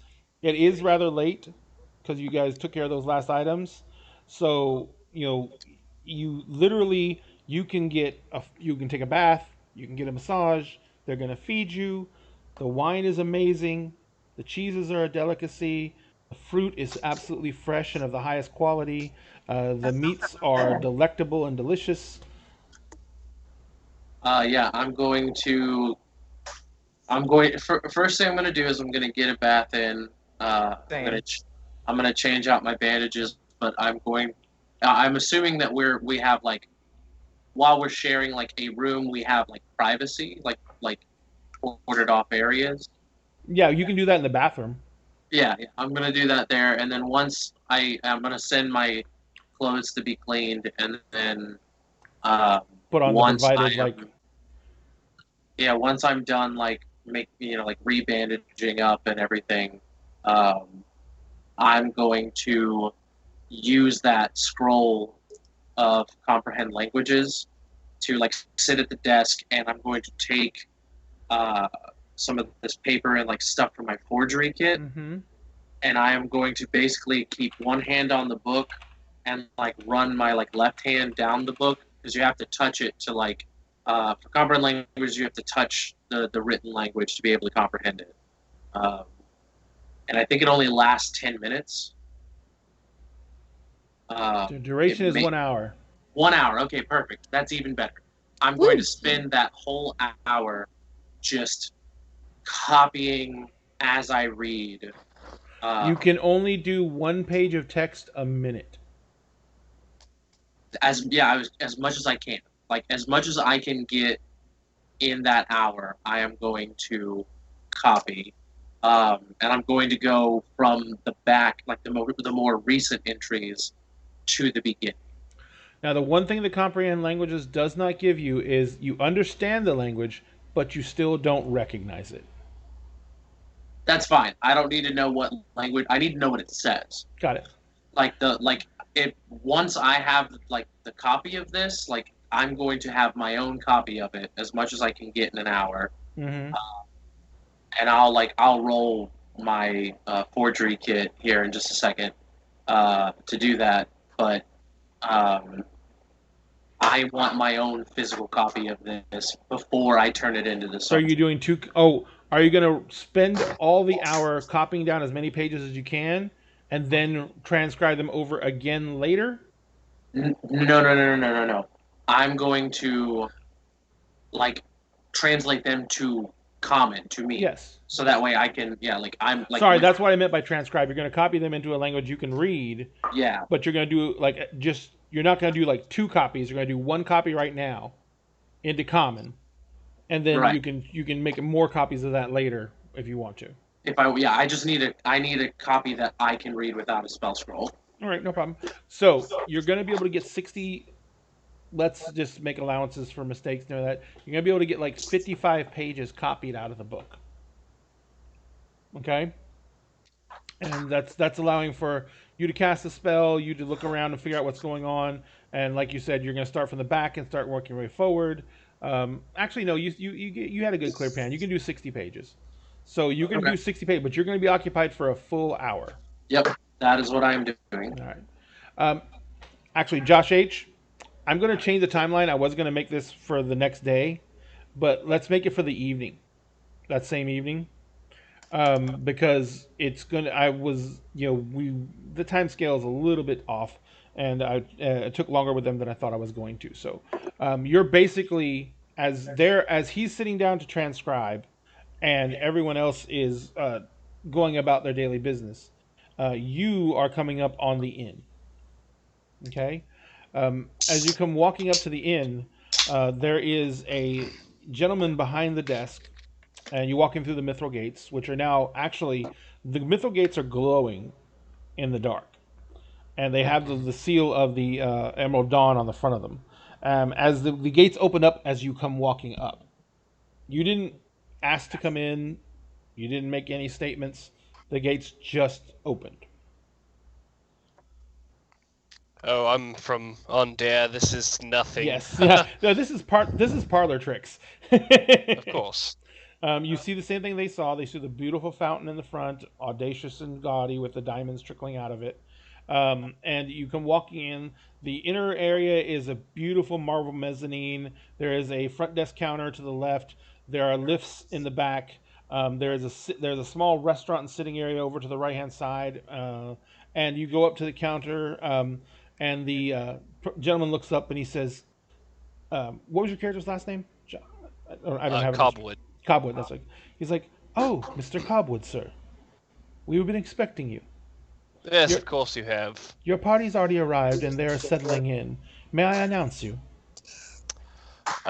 Sure. Whatever you feel is necessary. Very good, Mr. Cobwood. Thank you for being so gracious, sir. Of course, of course. So there is a chime in your room, and a voice comes out of the air and says, "Excuse me, ladies and gentlemen. There is a Mr. Cobwood to see you. He has been sent by the captain and will be joining your party." Good thing we just lost 2. Wonderful. He says, "Well, I will send him up momentarily." This is happening like as I'm sitting down? No, this is happening like right as you're finished transcribing the last pages. Right. This is happening right then. So you go up, you take the lift up, and as you're walking, as he says, "Just go to a lift and it'll take you to the proper floor, Mr. Cobwood. When you leave the lift, take a immediate I'm sorry, not immediate, right? Go straight ahead and all the way to the hallway at the end of the door at the end of the hallway." Oh, thank you. For your help, and I slip him a gold piece. He politely takes it and smiles at you, and he says, Your name has been added to the registry. You have full use of the facilities. A bed will be provided, and you will be able to rest. You are now a guest, and we welcome you and hope you enjoy your stay." Perfect. Thank you. You're very welcome. And I take the lift. You go over there, you get in the lift, take the lift up. Just as she described, when the lift doors open, there's a long hallway that goes out. It goes all the way down to the one single door at the end. You see there's 4 other doors in this hallway, and that's it. And the hallway is 60 feet long. So you go all the way down, you walk up to the door, and as you're walking up the door, a chime sounds on the outside of the door and on the inside of the door. And after like a 10-second pause, the door swings open. Describe what you look like to the other players, Mr. Cobwood. All right, so I, as I said, am a half elf of tanned skin, slicked back brown hair, pencil mustache. Basically, look like an early 1900s actor. You know, I've got fine leather vest with white shirt underneath, collared with nice looking slacks or whatever. Leather armor kind of incorporated into it. Looks, pretty nice, as far as, I guess, like nothing like super as gaudy as what we're looking at now, but yeah. Anyways, yes, and I have stormy gray eyes. Stormy gray eyes.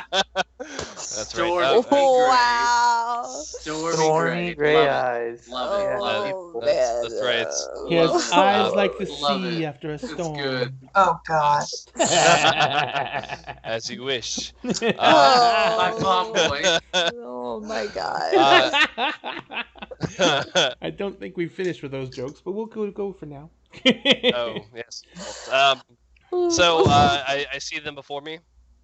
Yes. Well, actually, Do you want us for, since he's on for the first time with us, to also go through and yes, describe What do you say? Okay.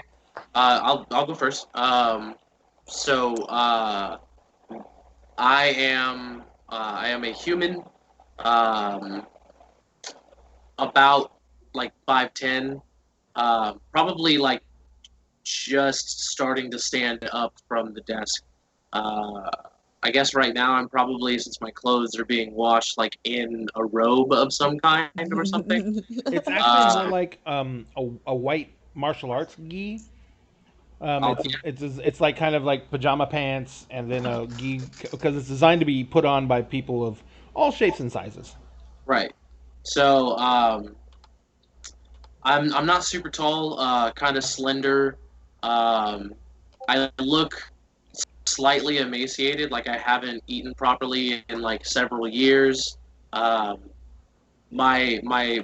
arms, from what you can see of them, are pretty much like completely bandaged up, and you can kind of see that there is a cornucopia of scars across like my face and the parts of my chest that are exposed. Um, Got like messy black hair that just kind of like hangs down in my face a bit. It's real unkempt. Patchy beard. Got brown eyes and kind of like unreasonably pale skin. Like I haven't seen the sun in a very long time, or I just don't go out in the sun.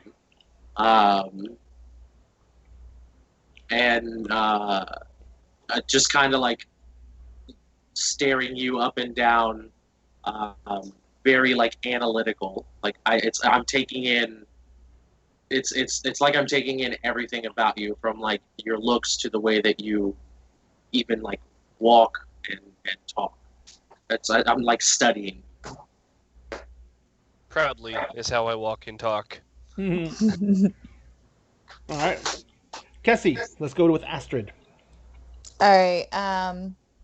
Astrid already would have been sitting in one of the areas like where she could be like constantly watching the door already anyway. And then as soon as she heard that there was somebody coming to join us, she would have been a little more on edge. But Astrid is a half elf, with very fair skin, golden eyes, and very curly wild red hair that she tries as best as she can to keep tied up. And she would just be kind of like, also just studying very closely this person coming in new to the group, because she's not crazy about this. Like she's already met too many people and lost too many people. I'm not crazy about any of this. Like I've already met and lost too many people in the last 48 hours. Like yep. she's not feeling this at all, but she's just gonna be very quiet and just sit and watch. Gotcha. Joey? Yeah. You need to give a description of yourself, buddy, please. I am a halfling, so I'm all of like 3'3". I'm kind of small. Actually, no, I think that's average for a halfling. Pretty much. Yeah, it's pretty average. And so, go ahead. What do you? Oh, and my hair is pulled around this way, and you can see a little bit of a dragon mark on the back of my neck. Gotcha. And what do you actually look like? What color is the hair? It's brown. Is it curly or straight? Straight. She could probably do with a bath. I would say a shower, except they don't exist yet. So yeah, she could probably do with a bath. She is raiding the mini bar. Gotcha. And what is she dressed in?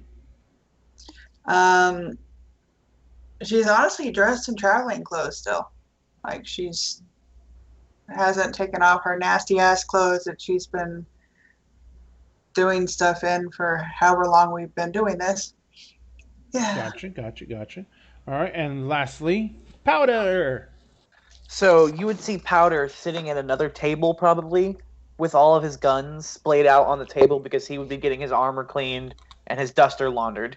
Mm-hmm. So he's in the white gi. He just had a bath. Mm-hmm. And he's got all of his guns out on the table, and he's cleaning them, and you see a lot of weird-looking things that don't look like guns in a traditional sense, but, like, they all have triggers and barrels, even though one of them has a barrel that looks like a trombone or a trumpet, like a blunderbuss exit. Mm-hmm. One of them is just a glass tube with a wooden shell around it. One of them looks like a strange, kind of like glass tube that has a hammer that just propels like marbles out of it. And he's having all his guns cleaned and just like tinkering with all his stuff because all of his he emptied out his bag of holding out on this table basically because everyone had all their laundry done, so he had everyone's stuff that he was carrying just laid out on whatever table he could, and he would say, "Welcome to our motley crew." Would that be audible over the sound of the monkey that's now not in your bag? Oh shit! Oh no, it's in my bag still. Okay, all right. That's the only thing in my bag. The only thing that you haven't emptied out. Because it's a regular bag right now. It's not a bag of holding. Gotcha. All right. And so, you are now present in front of the motley crew. Okay, I'm gonna basically be like, "Oh, yes, I've heard so much about you. Xander Cobwood, charmed, I'm sure. I've been sent with a message from our dear friend, Sergeant Germain. I'm assuming we all have time to speak then, yes?" Of course. Perfect. So, let's see here. I was said to catch you before the dinner tomorrow night. She said, let's see here. We are finishing a job. We are supposed to capture some Dusk operatives. We're looking for information. By the way, if we capture one of them, it will be 50 gold flat fee. And if we get really good, useful information out of them, like who some of the high-level operatives are, and they were holding a dig site, and they stole something from it before it was claimed by them. Yes, we let the artifact escape, but we almost got them. Indeed. So they just want to know what that thing is and potentially where they're keeping it. So basically, if we interrogate these Dusk operatives, figure out who the higher-ups are, figure out what the thing is, and potentially where it was, we will get 75 gold flat fee instead of 50. Each, correct? Correct, yes. Wonderful. So, real quick, earlier you said you were the son of a noble?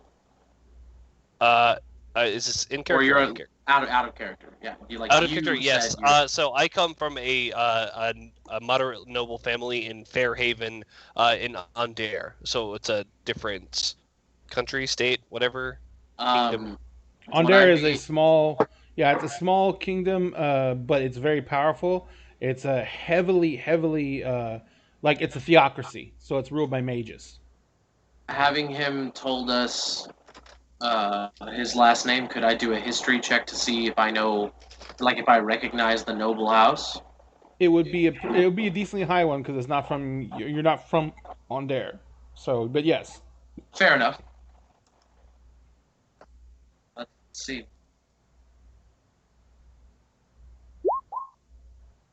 Probably not. Probably not. Yeah, that's a 12. Yeah, I don't. The name doesn't ring a bell. So yeah, I will. With this information, I will show him the ledger, and I'll say we did lose the artifact. However, I was able to obtain this. What language Can you make any of this out? What languages do you speak, sir, or read? Let's see here. I am fluent in Common, Draconic, Elvish, and Infernal. Does not appear to be any of those languages. So have I looked? I'm just curious. Have I looked at this thing at all? I I don't can't remember remember. if you had a chance to or not. You were Yeah, kind of on the move. none of us else have. Also, I didn't get to tell you. Ledger. Go ahead. I didn't get to tell you my race real quick. It's just I'm a goblin. Yes. But in Eberron, goblins and orcs and hobgoblins are very common.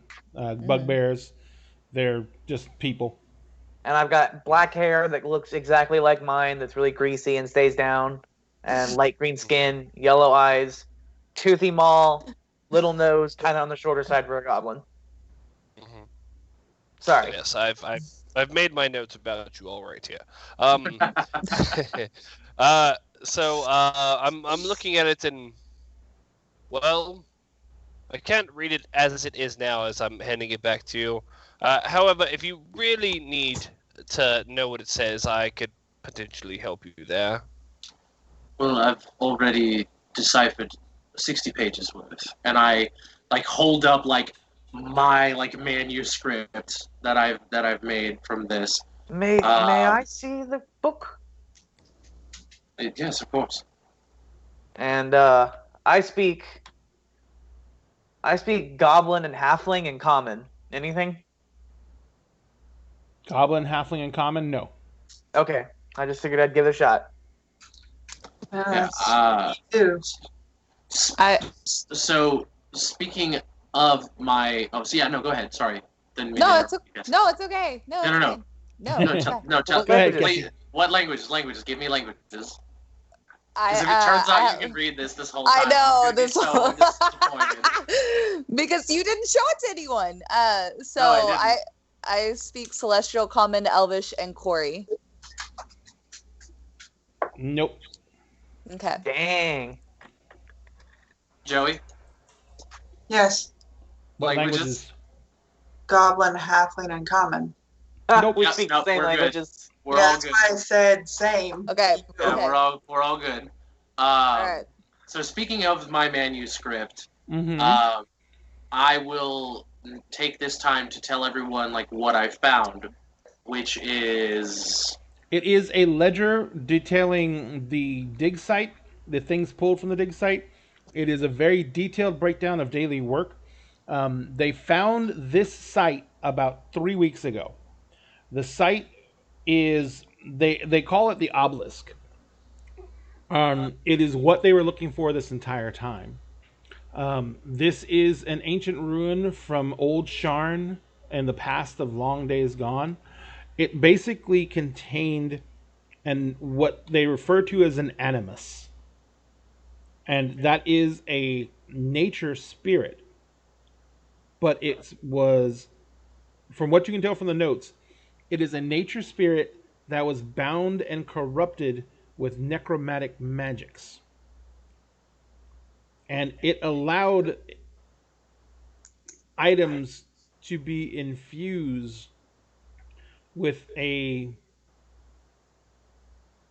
was kind of like animating the items, but the items were more complicated than a simple animated chair that could follow basic commands. Animated with sentience, almost awoken. Almost awoken.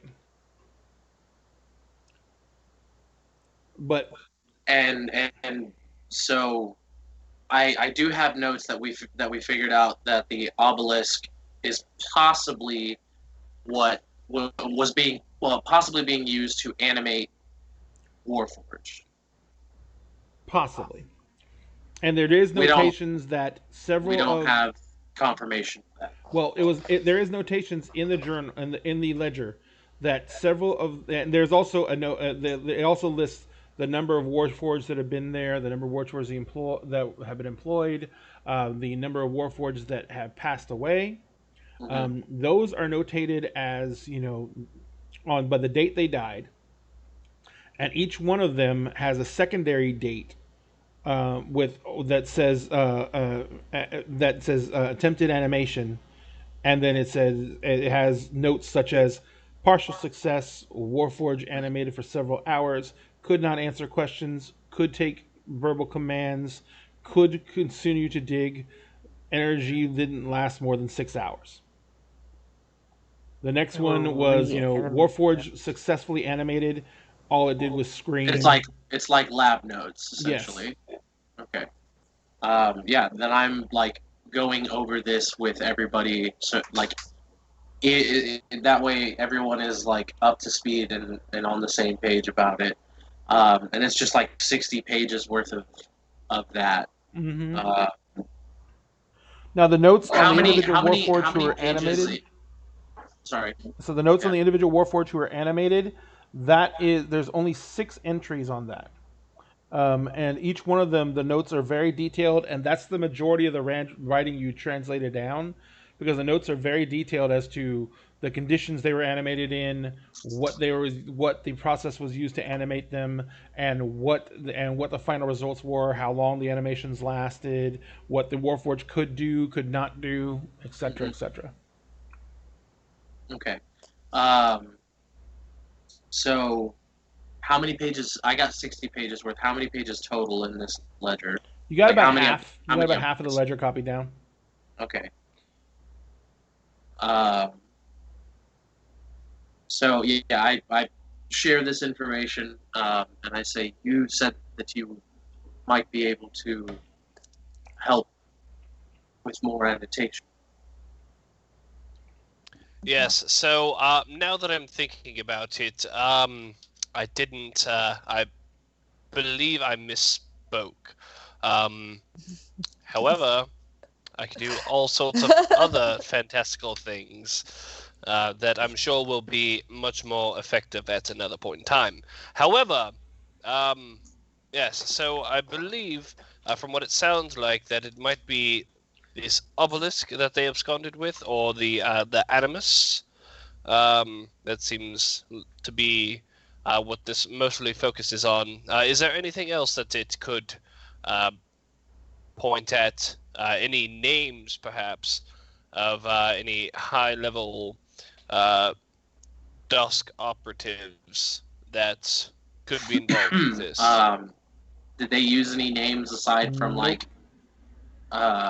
aside from the names that we already have? Like, we already know that Alden D. Orion was being blackmailed to like pick up stray Warforged and bring them here. There was Razor and Cole. Yep, Razor and Cole. There's the only other name that is mentioned at all is just because the name is kind of was the first thing you translate when you open the book when you cast the spell was on the very front page in the bottom left corner. There was the word Gara, which you assume is someone's name. Gara, like Gara. Yeah. Yeah. Got it. I'll show the name and say I don't. And the handwriting for the name matches the handwriting of everything else in the book. I don't have confirmation on whether or not this is actually a name or just something else, but this is the only thing that could be resembling a name. Unfortunately, while we were down there, we let the artifact get away from us. Well, that seems counterproductive, but nothing that we can do about it now. It was either that or save the Warforged. All right, that's fair. That's fair. So one of the things, if you remember, I told you about the obelisk when you guys got a chance to actually inspect it, was that it looked like there was things that were embedded in it that had been dug out of it. Like violently? No, carefully. Did he tell me this?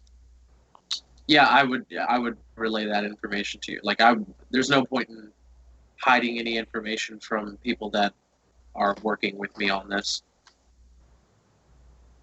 Do you, by chance, remember the shape of which they were in? These holes that were not filled anymore.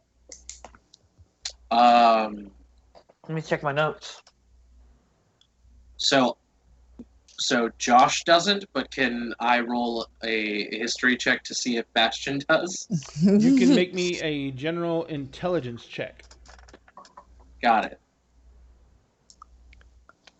Big money, big money, big money. Come on, come on, come on, come No on, come on, come on, come on. See if it. Six. Oh, That's a whammy. That's a whammy. Three well, plus shit. 3 plus 3. It would have been the same for history. So like, In Monster of the Week, you would have Whatever. gotten an experience point.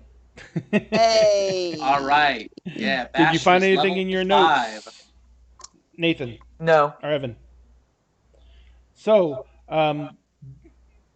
everyone, I did describe what they look like, but no one. I don't know if anyone remembers. No one remembers. No. Yeah. No. I'm gonna give you this. I'm gonna I give didn't you. have my notebook last week. I'm gonna give you a roll on this because we had 2 other people that were with us at the time that may or may not be able to remember. They're not here now. So let's go ahead. Everyone, make me an intelligence check, except for Josh, who already did one. Okay, so just an intelligence check.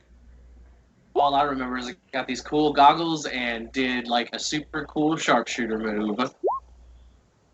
Joey. Oh got a yeah, no, that 15. didn't work out for me at all. No, but Joey got a 15. Let me just Oh, do that one was a- roll. I hate to be that person, but that was a save, not a check. Oh, it is a save. Baby, the check Well, is are where you you click on the proficient- actual Are you intelligence stat. proficient in, Ooh. say, I don't want to. I'm are you scared. prof- You I'm have to. sorry, I'm awful. what I is never it? said What is anything. it? Huh? It would be the same thing because it doesn't look like she's proficient in intelligence saves. Oh, so it will be. Oh, yeah. Well, it doesn't have a Oh, modifier. yeah, okay. Wisdom. That's fine. That's good. That works. All Can I right. roll So wisdom? Stupid No. party is stupid. no, Hey. actually, Joey actually Because of Joey. Joey No, actually because got a of- 15 on the original roll. Yeah, Oh, because okay, it was still fair only +1. So. Yeah. So there was no modifier for the. I got for a the 16 save. on D&D. I don't know why that didn't roll on D&D. Roll 20. That's weird. I don't know. We may have found a broken link. But Joey, you remember that each one Oh, of that's the why. the positions that were dug out, each one of them, as you looked at it and inspected it, the one thing you discovered was it was very deep socketed, but it looked like it was very large gemstones. It was gemstones. They were very deeply embedded in the obelisk. It's a shame there's no way to do it. What type of gemstone were you? Nope. But I'm not a jeweler. It wouldn't I- matter anyway. You really couldn't tell. I mean, I once, could make jeweler's tools. no, but once the jewel is out of the object, there's not really much you can do. I don't know what to do with it at this point. Do you tell them what you remember? Yeah, Hmm. yeah, I'm not hiding. All right. Let's see here. Deeply And it was embedded 3. gemstones. 3 deeply embedded gemstones were moved from this obelisk, and at that point was the obelisk defunct. The obelisk had no. It was not glowing. Was not didn't seem to be active in any way, shape, or form. Yeah. It was just a large stone It obelisk was just a large, yeah. that all the Warforged were chained to. That's why we didn't put much thought into it at the time. Yeah. Did we all? That and a literal powder keg, like ticking time bomb. Yeah, like a literal, like there's a fuse burning and Yeah, that was a lot of no good. And I shot that shit right off. and Astrid almost got blown up. Yeah, Yeah, well, it could have gone badly. All right, so what it had been a are long day. so you guys basically have you understand now that the things that got away with, you kind of had a sneaking suspicion that whatever they got away with was part of the whole situation with the Warforged and everything like that, and was what they were probably looking for.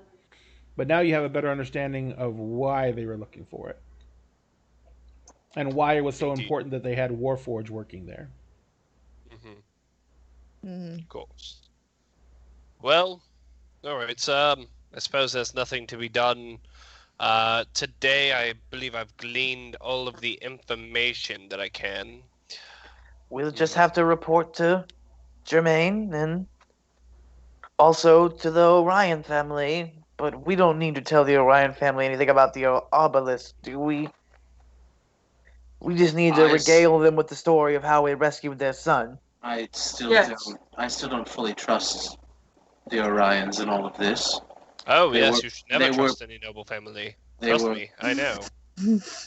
They were partially involved, if not directly, by gathering up all of the Warforged in the first place. Indeed. Well, you know what I say? I say that's today's problems for tomorrow, or something, however the saying goes. It's been a long journey, and I haven't had good wine in quite some time since I've been here. So, how about some wine? Wait, do I know to summon 5, or I haven't met 5? You haven't met 5 yet. Right. There is still wine in the room that I don't think anyone has said that they touched it yet. So. No, definitely not. And Joey said she was ready in the there minibar, so. Yeah. I'm assuming that means she was over with the bottle of wine and the tasty cheeses. Yep. So kind of swaying a little bit.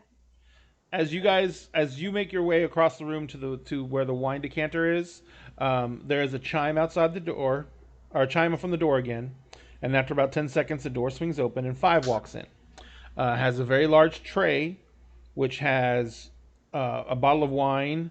Has 2 more bottles of wine, and as Powder walks in, a cart comes rolling in that's being pushed by what looks to be a hobgoblin who's in kitchenware, clean, white, pristine kitchenware, and he comes rolling in with his tray, and 5 comes walking up, and the hearth where the fire is like a large stone hearth in the center of the room, so it's just a round circle, and there is a big brass catch hood about 10 feet above it that seems to be drawing up all the smoke and everything into it.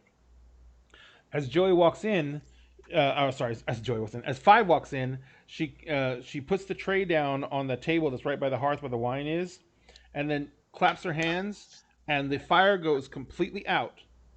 That large brass vent descends, and then kind of flattens into a surface. The hobgoblin comes rolling in the room with a cart, and he kind of does a dramatic pause, and he grabs a sheet that's over the cart, lifts it back, and there are trays of different types of food on the cart. Those trays lift up, float over, and arrange themselves neatly on the large brass tabletop.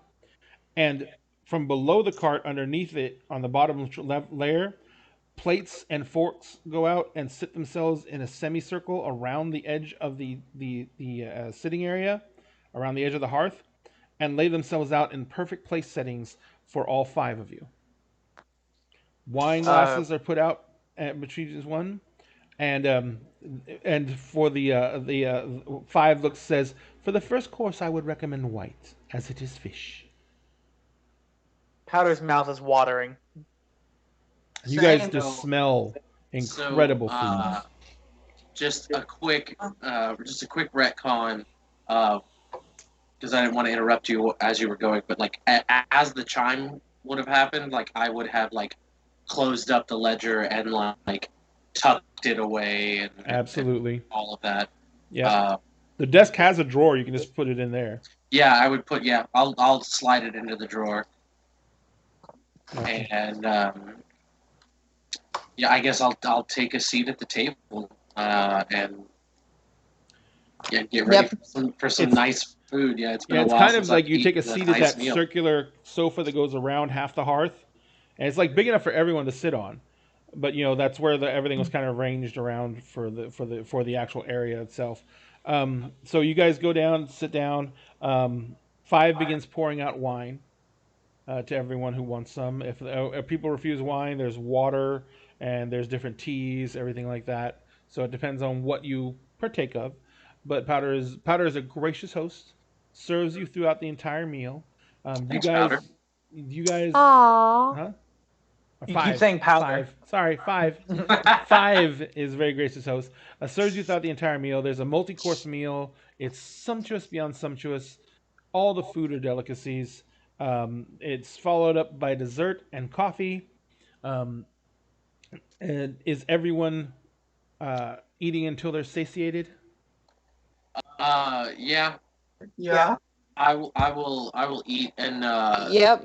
this time around, like surprisingly so, I'm not going to just like gorge myself like an animal. Like I'm not going to like just eat like like I'm going to actually like sit down and like properly enjoy this meal. Gotcha. Savor it. Yeah. Powder eats like a goblin, but like he chews with his mouth closed, but he chews ravenously. So at least once, like at least once, I would like look over to Powder and I would say, no, that's the soup spoon. You use it for soup. But they're all just spoons. And I'm gonna be surprised. I'm gonna be like, oh, you actually know what a soup spoon is. Forgive me, it's just your outward appearance betrays your, shall I say, inward knowledge of class, I suppose. Not some barbarian. No offense, of course. None taken. No offense to the horribly offensive thing I just said. Right? Like, No offense to the fact that you look like a hobo. Yeah. I have it written down here. Homeless man? Question mark. Homeless man. I love it. I love it. I love it. I nod and I don't take offense to it, and I say, no, I understand how I look. Indeed. Well, yeah, that's it. I like, think that's, I look rather dignified. oh yes, darling, you are explicitly charming. I'm sure. Could you say it? Sorry. I like specifically. I was sitting on my the way phone. you yes. You're quite dignified. Specifically, the way you chew with your mouth closed, and yet somehow I can see everything you're eating. It's a talent. Well, I'm sitting right next to him, and I am not chewing with my mouth closed. And I'm also a noble, so yeah. Indeed. I find snobbery offensive. And I would definitely like enjoy like a glass, maybe two of wine, but I definitely don't drink to like excess. Gotcha. Same here. I'm enjoying myself in the wine. It's been so long since I've had good wine. And that Powder only has one is side. absolutely- What is the quality of this wine? Are we getting like everything else in this whole like inn has been like top shelf? And the Like, wine is doors no that different. open on their own, and like a massage warforged, like yeah, like No, everything, and the wine is no different. The wine is top shelf. It's an excellent vintage. Actually, there's several different types of wine served throughout dinner, and you notice that, especially those of you who have any type of noble background, you notice that the wines are served to directly complement every plate. pairings. Yes. Mm-hmm. The hobgoblin Super also fancy. sticks around quite a bit, and he's as Five is serving wine and attending to your needs. The hobgoblin is presenting each course, and he's literally presenting it. He's like, you'll see a mullet that has been sautéed in butter and cream sauce with shallots and a light sprinkling of the finest Parmigiano Reggiano. Is it And kind then of he like serves it out. a show presentation, or is Not it really. like No, he's just literally there in case. It's like he's a gourmand just pointing thing. out. Okay, got it. Okay. Yeah. He's just there to if any of you are noble and educated, he is there because it's expected. Right. They are the Yes, hosts. So, of course. so With the okay, for another glass of wine. yes. Oh, absolutely, yes. So you guys, This Sauvignon Blanc is tasty. the Really counts evening, as it. aside from any conversations you have that may go differently, the evening is very, very pleasant in the fact that it is incredibly good food. You're in a relaxed atmosphere. You feel safe, and you're every need is being catered to. And so you basically, it's very easy to relax and start to actually get tired. Because you got to remember, for the last few days, you guys have been just going. You Pretty haven't much. really had we any literally time. slept like on a prison bench last night. Yeah. Yep. Yep. Literally. Exactly. Yeah. So literally within like I believe 30 that minutes, is, within 30 minutes breaks of to you guys riches. eating, you guys are just ready to pass out. And for Josh H, for your character, Xander, for Xander, this has been the first time you've had this level of comfort in forever, in months. You've been having to count your pennies and just like pay for the barest minimum of rooms and everything like that. And you're like, this is the first time you've really been able to feel like you're back home. Which is why I'm deep in my cups. Oh, they're giving this exquisite wine away. Yes, please, more. Yes, more, please.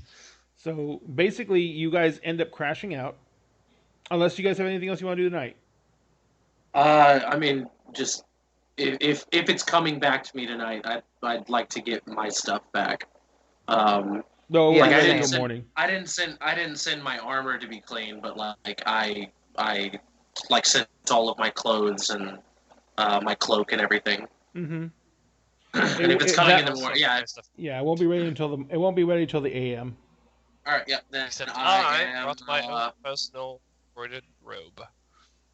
Then yeah, I would. Oh God. I would get some rest, but I would take my manuscript and the ledger and place it under my pillow to sleep. Gotcha. So you basically have the majority of the evening is if you if are you gonna spend more time reading the ledger, or are you just gonna? So the scroll is a one-time use, and Yeah. I got everything I could get out I'm of sorry, it. I meant your translation. Yeah, I'll study it a bit more just to see if there are like patterns that I can pick out or anything like that. And There's one very disturbing pattern. With being a I was gonna say, with being a mastermind, like I'm pretty good at picking out that kind of stuff. Yeah, there's one very disturbing pattern you notice right away. The Warforged's deaths are almost exactly 2 weeks apart. Oh. All 6 of them. After being after being reanimated, or no. Their actual death. Their death before animation. Yeah. Okay. Like it's like one dies 2 weeks, or one dies animation 2 weeks, death animation 2 weeks, like that. Okay. It's more like first Warforged death, first attempted animation. 2 weeks after that, no matter how long the Warforged lasted, there is another Warforged another death, and then another attempt, and then 2 weeks. Which gives you the general idea that the Warforged were brought here for more than just the purpose of providing labor. Right. Buh. That sits very, very poorly with me. All right, so you guys basically, like I said, it's very easy to fall asleep. For Xander, there is when you guys come back into the room, there is a third bed room set up, and these are not bedrooms. They're basically beds, but they have curtains between them to give you some privacy as you sleep. And there's a third bed fully set up in the room. The other beds have been moved around to make room for it. These are all for the most part, they're full beds. They're not like gigantic. But it's been set up with sheets and everything like that. You never saw a bed carried into the room, so you don't really know how it got in here, but it's fully set up. You guys go ahead and crash out for the evening. Oddly enough, everyone, for some reason, maybe just because you're exhausted, who knows why, but all of you oversleep way beyond what you normally would crash out for. Even those of you who are conditioned by a lifetime of hardship and you rise at dawn just because it's the safest thing, or are conditioned from a lifetime of service where you rose every morning for services and worship and meditation. All of Yep. you oversleep and you wake up and it is well past mid morning. And what wakes you up is the smell of coffee and breakfast. That's a good thing to wake up to. Yes. Oh, gods, I could drink a whole pot of coffee myself. Now, the other thing is, all of you are so relaxed and so rested. You feel amazing. Did any of you have any more damage left? No. Right. So, if you had any more damage, it would definitely have been healed. You basically wake up and you feel just like you had the best night's sleep you've ever had. Some of you it may actually be true. Hey. Can Josh? I roll insight to see if that is unnatural? Feeling rested after a good night's sleep? Yeah, you can roll insight. So Oh, yeah. that's weird shit going on, man. Well, insight's usually done on an individual, not on a situation. But I can understand what you mean. Yeah, I don't feel like I would have. I don't feel like I would have slept in. So to wake up to realize that I have slept in after years of not. Yeah, it makes you kind of suspicious as to especially since I'm here in this fancy place getting good wine and food that I didn't really check to see if it was laced or anything. And this is all on the dime of a house that I don't trust. Yeah. So I'd say an 18. It's an 18 for my insight check. One of the things that your insight check clues you into on very quickly is you had no dreams. You remember nothing. You went into a dreamless sleep. You don't even remember waking up to go to the restroom in the middle of the night. Nothing. Nothing about your evening once you fell asleep. Then I'm going to immediately check under the pillow for that ledger. It's there. Okay. All right. I am still while I am well rested, I'm a tad uneasy. Well rested. Uneasy. What's that? Yeah. This is probably the best night's sleep that I've gotten in 5 years, and that's unsettling. Gotcha. Well, yeah, if you have problems sleeping, all of a sudden you get used to you get used to not sleeping a certain way, and then suddenly this happens, and it's why? Yeah. This is not natural. Things good happen bad. Good things don't happen, only bad. I get you. It's like we're in some great game that other people are controlling. Yeah. No. I'm gonna serve myself up some coffee, and I'm gonna sniff it. Is there any what does it smell like? Is there any sort of hints of whatever? What is your characters came from noble house, and so they had access to luxuries. Does your character like coffee? Oh yes. What was their favorite way to take the coffee? In the mouth. Usually in the mouth. In the mouth hole. Actually, it's much more effective if you make an enema of it, but no, but then you get super coffee shits. Usually, coffee shits. Usually, steeped, or however rich people drink coffee. I don't know. He real does life. it like When you pick that's up the what's coffee so funny and about you this. when you pick up the coffee and you like kind of like put it up to your nose to draw that first scent in, you are taken back to breakfast at your family's house Mhm. when you would basically like make your own coffee and you would put a little bit of nutmeg in it and a little bit of cinnamon and all these other spices that your family had access to because of their wealth, and you would have this beautiful concoction that you would greet yourself with as a little reward in the morning. And this coffee you're holding is that same coffee. I'm gonna. You put nothing in it. Yeah, I'm nothing's gonna. a I'm gonna. trick. I'm gonna sniff it. Ah, what a shame. As I set it back down. Fives or five. Five comes walking out, stepping out, just like into the room. Yes, sir. How may I be of service? Please tell me what is in this coffee, I do believe it's everything that you would love. and how do you know that what I would love? Oh, I do not. That is not mine to know, and it'd be very invasive. Yes, of course. How if I wanted to find out how one would know what I like in my coffee, how would I find that out? Well, there would be ways to find that out.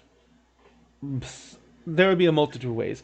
But if you're asking how in particular this information was given to us or imparted to us, it was not. The house knows.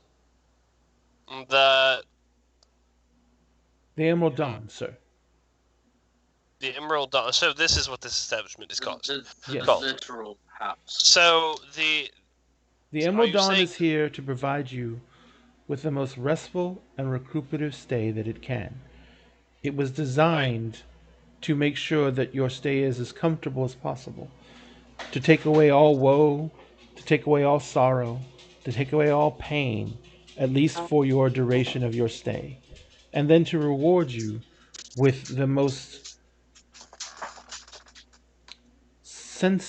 sensitive way to awaken and the most or the least shocking way to make you ready for the day. Interesting. And who booked these rooms again? House Orion. House Orion. Specifically who from House Orion? The Kalishtar, I do not know his name directly off the top of my head, but he is the designate of Lord Orion. Interesting. And question, is this normal for everyone who stays here? Is that everyone is greeted this exact same way, everyone is treated this exact same way? Well, yes, this is what the Emerald Dawn is known for. And so normally people wake up, this late in the morning. Oh, the house probably assumed you needed more rest. Interesting. So you're talking about the house as if it's a sentient creature. The house is, after a sense, sentient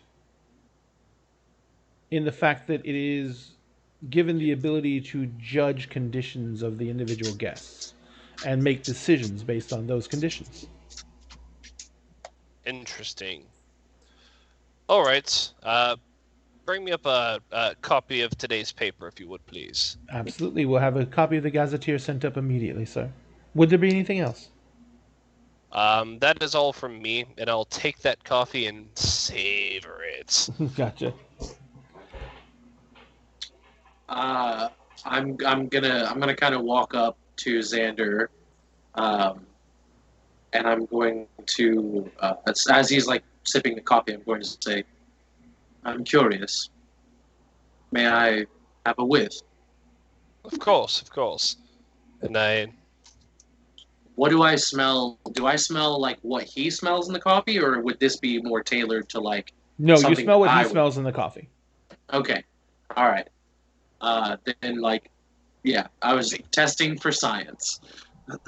See if like, yeah, because if like, because if it's the same coffee, but you're getting like you're tasting one thing and I'm tasting another, then like, it's just illusion magic.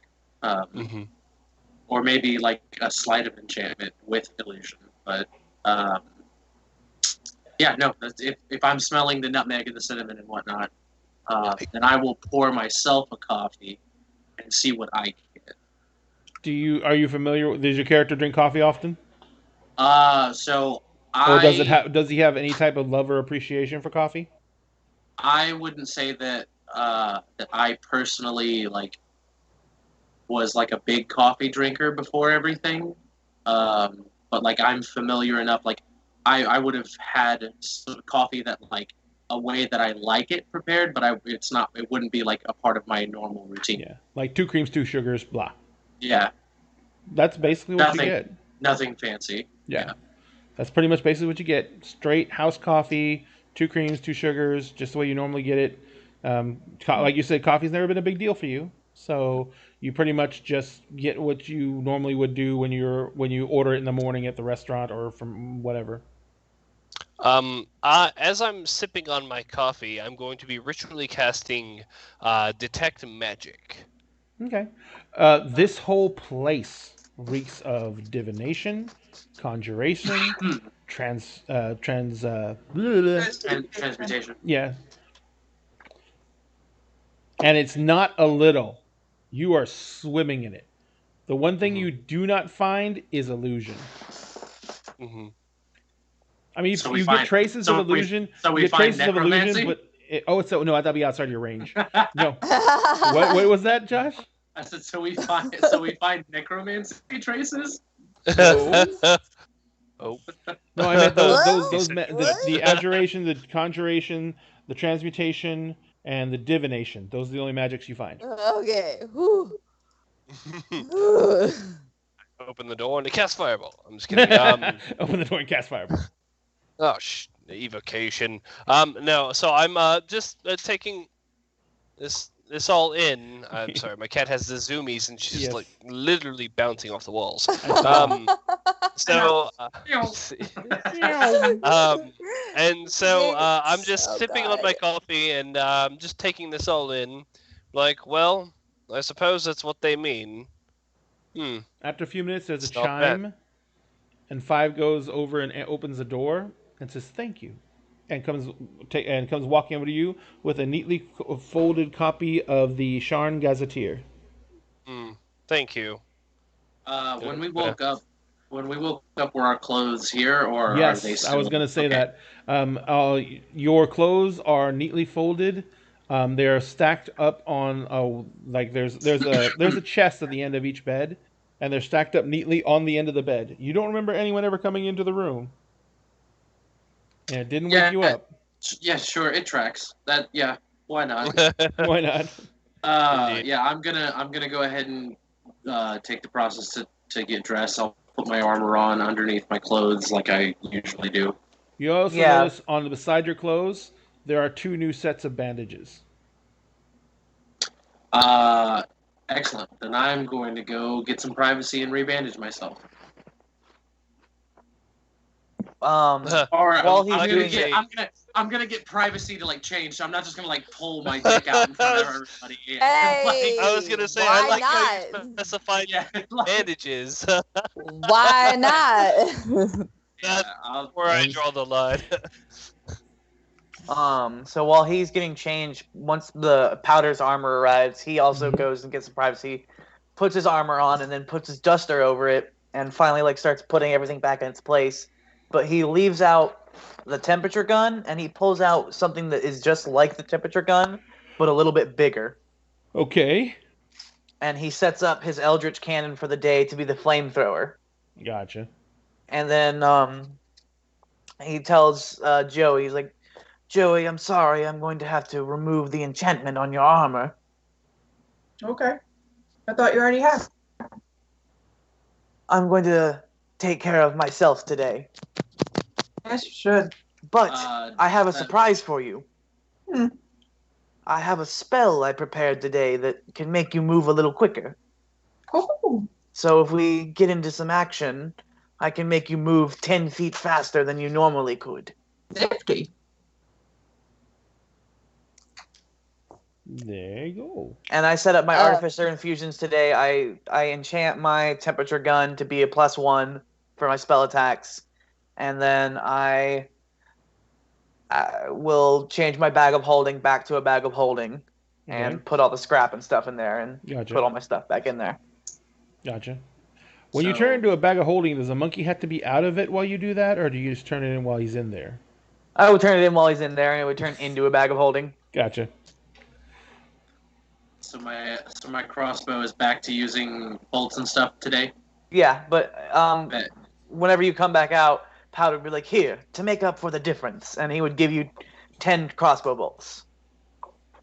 I will add that to my inventory. And I will remove it from mine. Where are you keeping all these crossbow bolts? The world The world may never know. I have a brandolier. A brandolier. Alrighty. Okay, there she goes. I have a crossbow bolt case, that's part of my inventory. I guess that's what it. I would say that it's probably I've probably got it attached to my armor where it's easy enough for me to grab. Right. And that's what people usually do. The bolts are shorter than arrows, so they usually strap them to the both thighs. And they have 10 packs of those. But you said you had 40 crossbow bolts. Yeah. So I'm assuming the rest of them are in your backpack. Yeah. Now I have 50. Yeah, I'd say I probably got a good 30 of them in my pack. And then I'd probably say 10 of them on the crossbow itself. I've got the modified crossbow to flavor my crossbow expert, where I can have multiple bolts at one time, not have to reload. Right. And then I probably have another clip for that. Yeah. On hand. Gotcha. All right. So you guys are making preparations for the day. Getting off to a rather late start. The dinner invitation was for 4, so it's basically an early dinner, but that's because it's dinner at a noble house, so that's kind of an affair. It's not just sitting down to eat and then that's home. a 4-hour affair. Yeah. So you guys have a little bit of time to do whatever you want to do, or you can just enjoy staying at the Emerald Dawn. Yeah, I'll probably get a massage. Fantastic. Do I glean? I'm just kind of skimming the paper that I was given. Anything stand out in the headlines or anything like that? There was a brawl in the street. There was an illegal dig site that was discovered that had several bodies of Warforged refugees. It was reported anonymously to the City Watch, and it is being investigated at this time. A spokesman for the Warforged refugee community did make comment that they hoped that the City Watch would put as much priority on this crime as they would with anyone else's, and that there is a decided bias against Warforged, even though they're just citizens looking to participate as much as anyone else. And that's a quote in the newspaper. And the rest of it goes on to detail that the site was obviously established for quite some time. Illegal labor was being utilized at the site. The dead bodies are more than likely construction accidents, but that the cause of death still has not been determined. I'm just sipping my coffee, reading this. Oh, it seems your deeds have made the front pages. Not surprising. Does it mention the Dragon Marked House's involvement? Oh, of course not. Of course not. Not even the rescued child. Does it say anything about a rescued child or anything like that? Nope. Hmm. Of course, No. Anything that makes a dragon-marked house look weak, I assure you wouldn't find it on the front pages of a swanky hotel.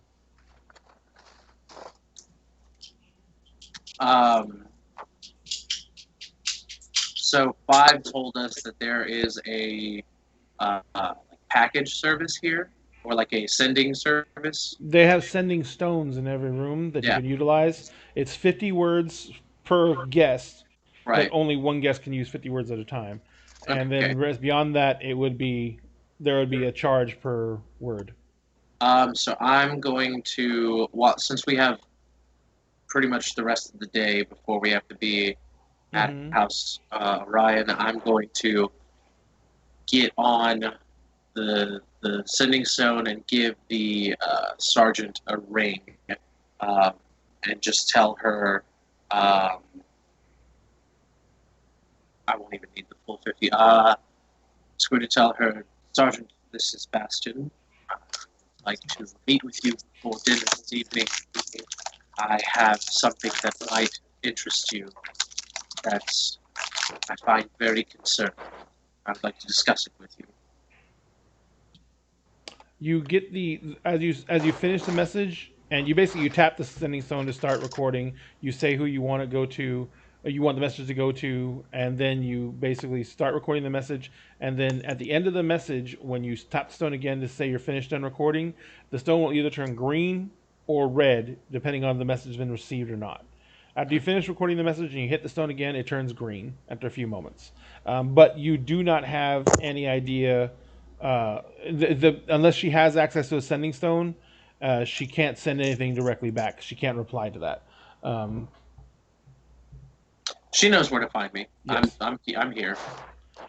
All right. So you guys, what else are you guys gonna do for the day? Just Powder would actually make use of the sending stone as well. who are you gonna send a message to? He has a personal message to send to a old friend. Gotcha. You want to do that separately? Yeah, I would do that separately from Josh. It would be something he did in private. No. Yeah, no, I mean, do you want to do it separately outside of this? Like, it's something you wouldn't want anyone else to hear? Do you want a message to him? Do you want us to hear it out of character? You guys can hear it out of character. You guys can hear it out of character. Okay. Hey, baby, what you wearing? Hey. Kinda. ASL. And Powder invents sexting. So I'm sending a message to someone named Loz, Loz. Got it. And it is Powder's former lover. Oh Lord. And it's the sending stone, just because he has the option to, and the free money too. He'll say, Loz, it's me, Powder. I know we haven't spoken since everything went down, but I found work, and I'm going to get back on track, and I'm building again.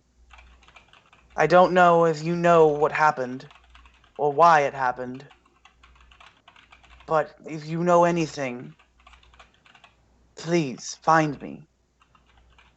I have to find out if you were involved.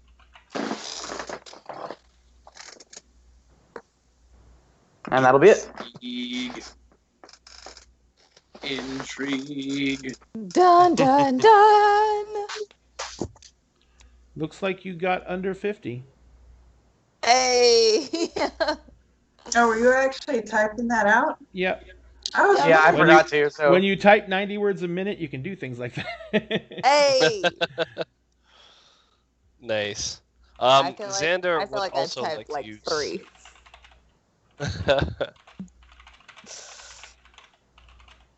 And what was Xander gonna do?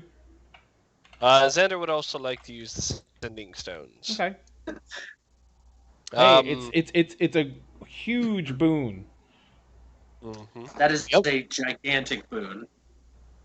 And what is Xander gonna send? So, I am going to send to my mother, and I'll basically say, "Hello, mother. I'm in Sharn, staying at the Emerald Dawn. It's quite nice. This place is very magically inclined, you'd love it, and I'm sure Father would too. Damn him. I hope my younger siblings are doing well. I've gotten a few gigs since I've been here. Perhaps one day I'll make it back and you can be front and center at one of my shows. Love, Xander. P.S. Tell Arthur he's a bastard. That's gonna be what puts you over 50, and you're gonna have to pay. I'm pretty sure you're gonna have to pay on this one. It's fine. That's awesome, though. That's perfect. P.S. Tell Arthur I said, fuck you.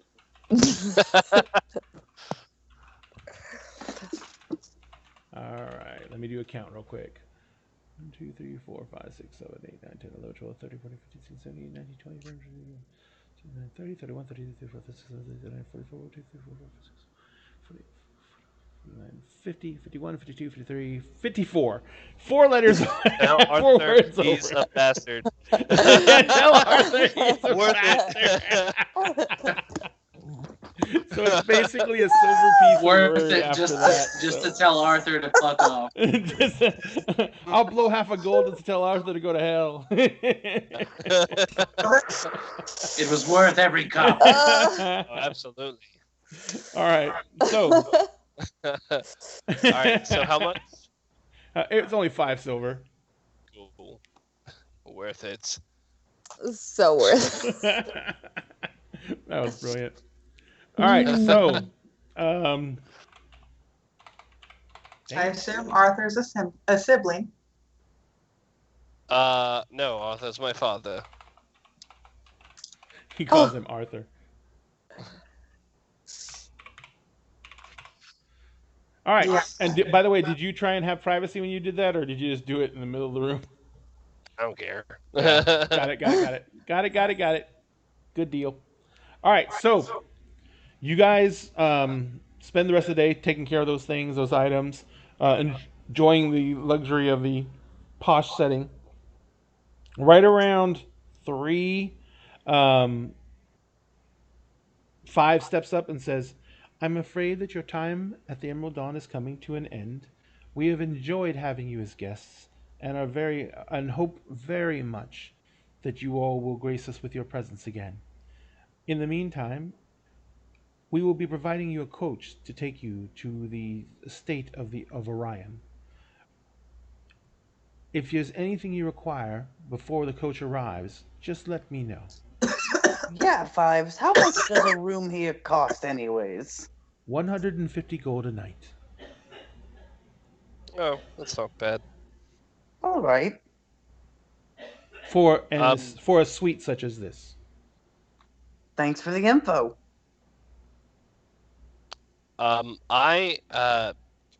What do I know about? You said what the Orions? The Orion, House Orion. You can make me a What do I history know roll. about House Orion? Oh man. Perfect.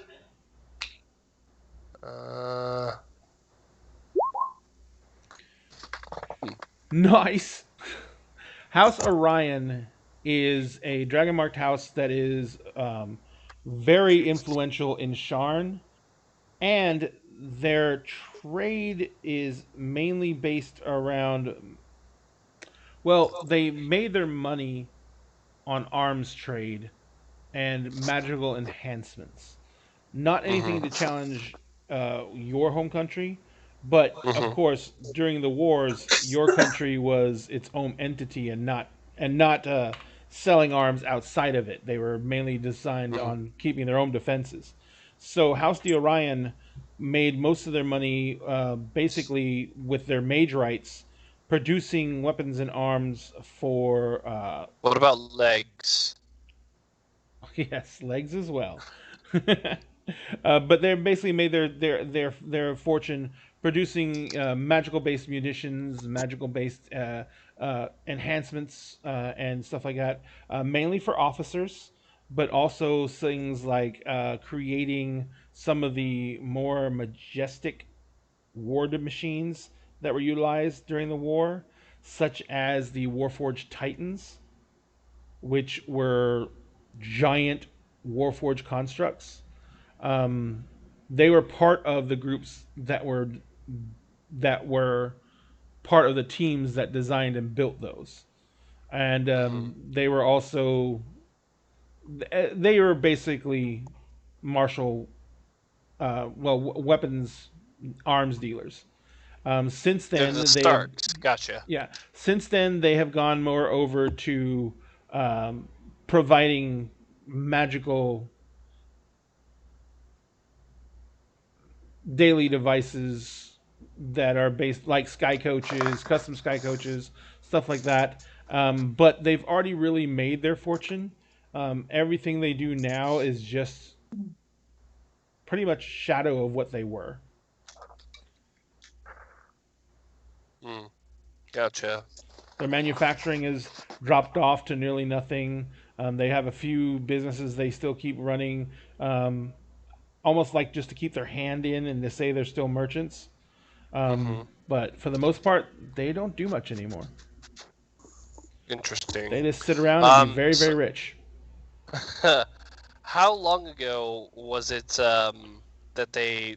Was it basically after the war ended, they stopped, they dropped off, they had no need to do anything? Okay, cool. Yeah, the war ended 4 years ago, so it's very, very recent.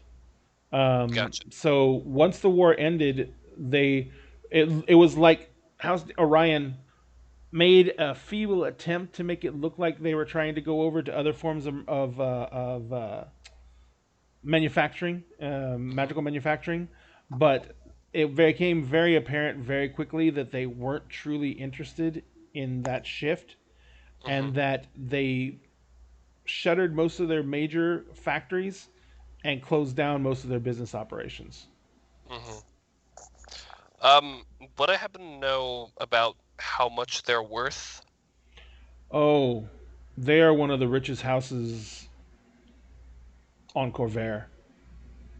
Okay, They're gotcha. like, Whoa. they're like number 2, right? Something like that. Yeah. They're like number 2 behind. And Diorion, what's his name? Diorion. His marriage was to the third richest house. Yeah, I think if yeah, I was gonna say if I'm correct, I think they're like number 2 in like wealth, and then it's because they were selling arms to like every side of the war. Well, they were technically selling it to the Beryllian mainly, the country, because that's their home country, but it was not a very well kept secret towards the end of the war that there was arms that were leaked out that went elsewhere. And in all honesty, there was not a bunch of... There was other nations that were as resilient as Burley was, but there wasn't any that were as well placed to profit from House Orion as they were. So they did. It's kind of like American companies during World War II, or Yes. really any war. Pretty much, yeah. Sell everybody. Sell to everybody. Yep. Perfect. Right. That way, you're always funding the winner. Always. Always be on the winning side, because that's always your side. Absolutely. Perfect. Well, that's all that I needed to know as far as history. Oh, yes, Breland, actually, who is the head currently of this house? Oh, Alden Diorion. It's like the head of like all of House Orion, or just the one here All in of House Sharn? Orion. Jeez, Is it D Orion or Orion? It's Diorion. He is dragon marked. Okay, gotcha. That's what the D stands for in any noble's any dragon marked house's name. If you do not have a dragon mark, then your last name is just the name of the house. So like if his son doesn't have it doesn't, like when he hits puberty, if he doesn't get a dragon mark, his last name will be Orion.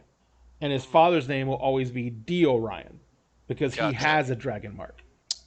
Got it. Okay. And they have the mark of creation, by the way. Interesting.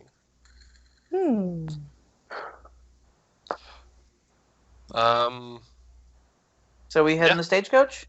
Yep. I guess Sure. we're basically. Yep. All done. Hitting the stagecoach. Yeah, Ready to go.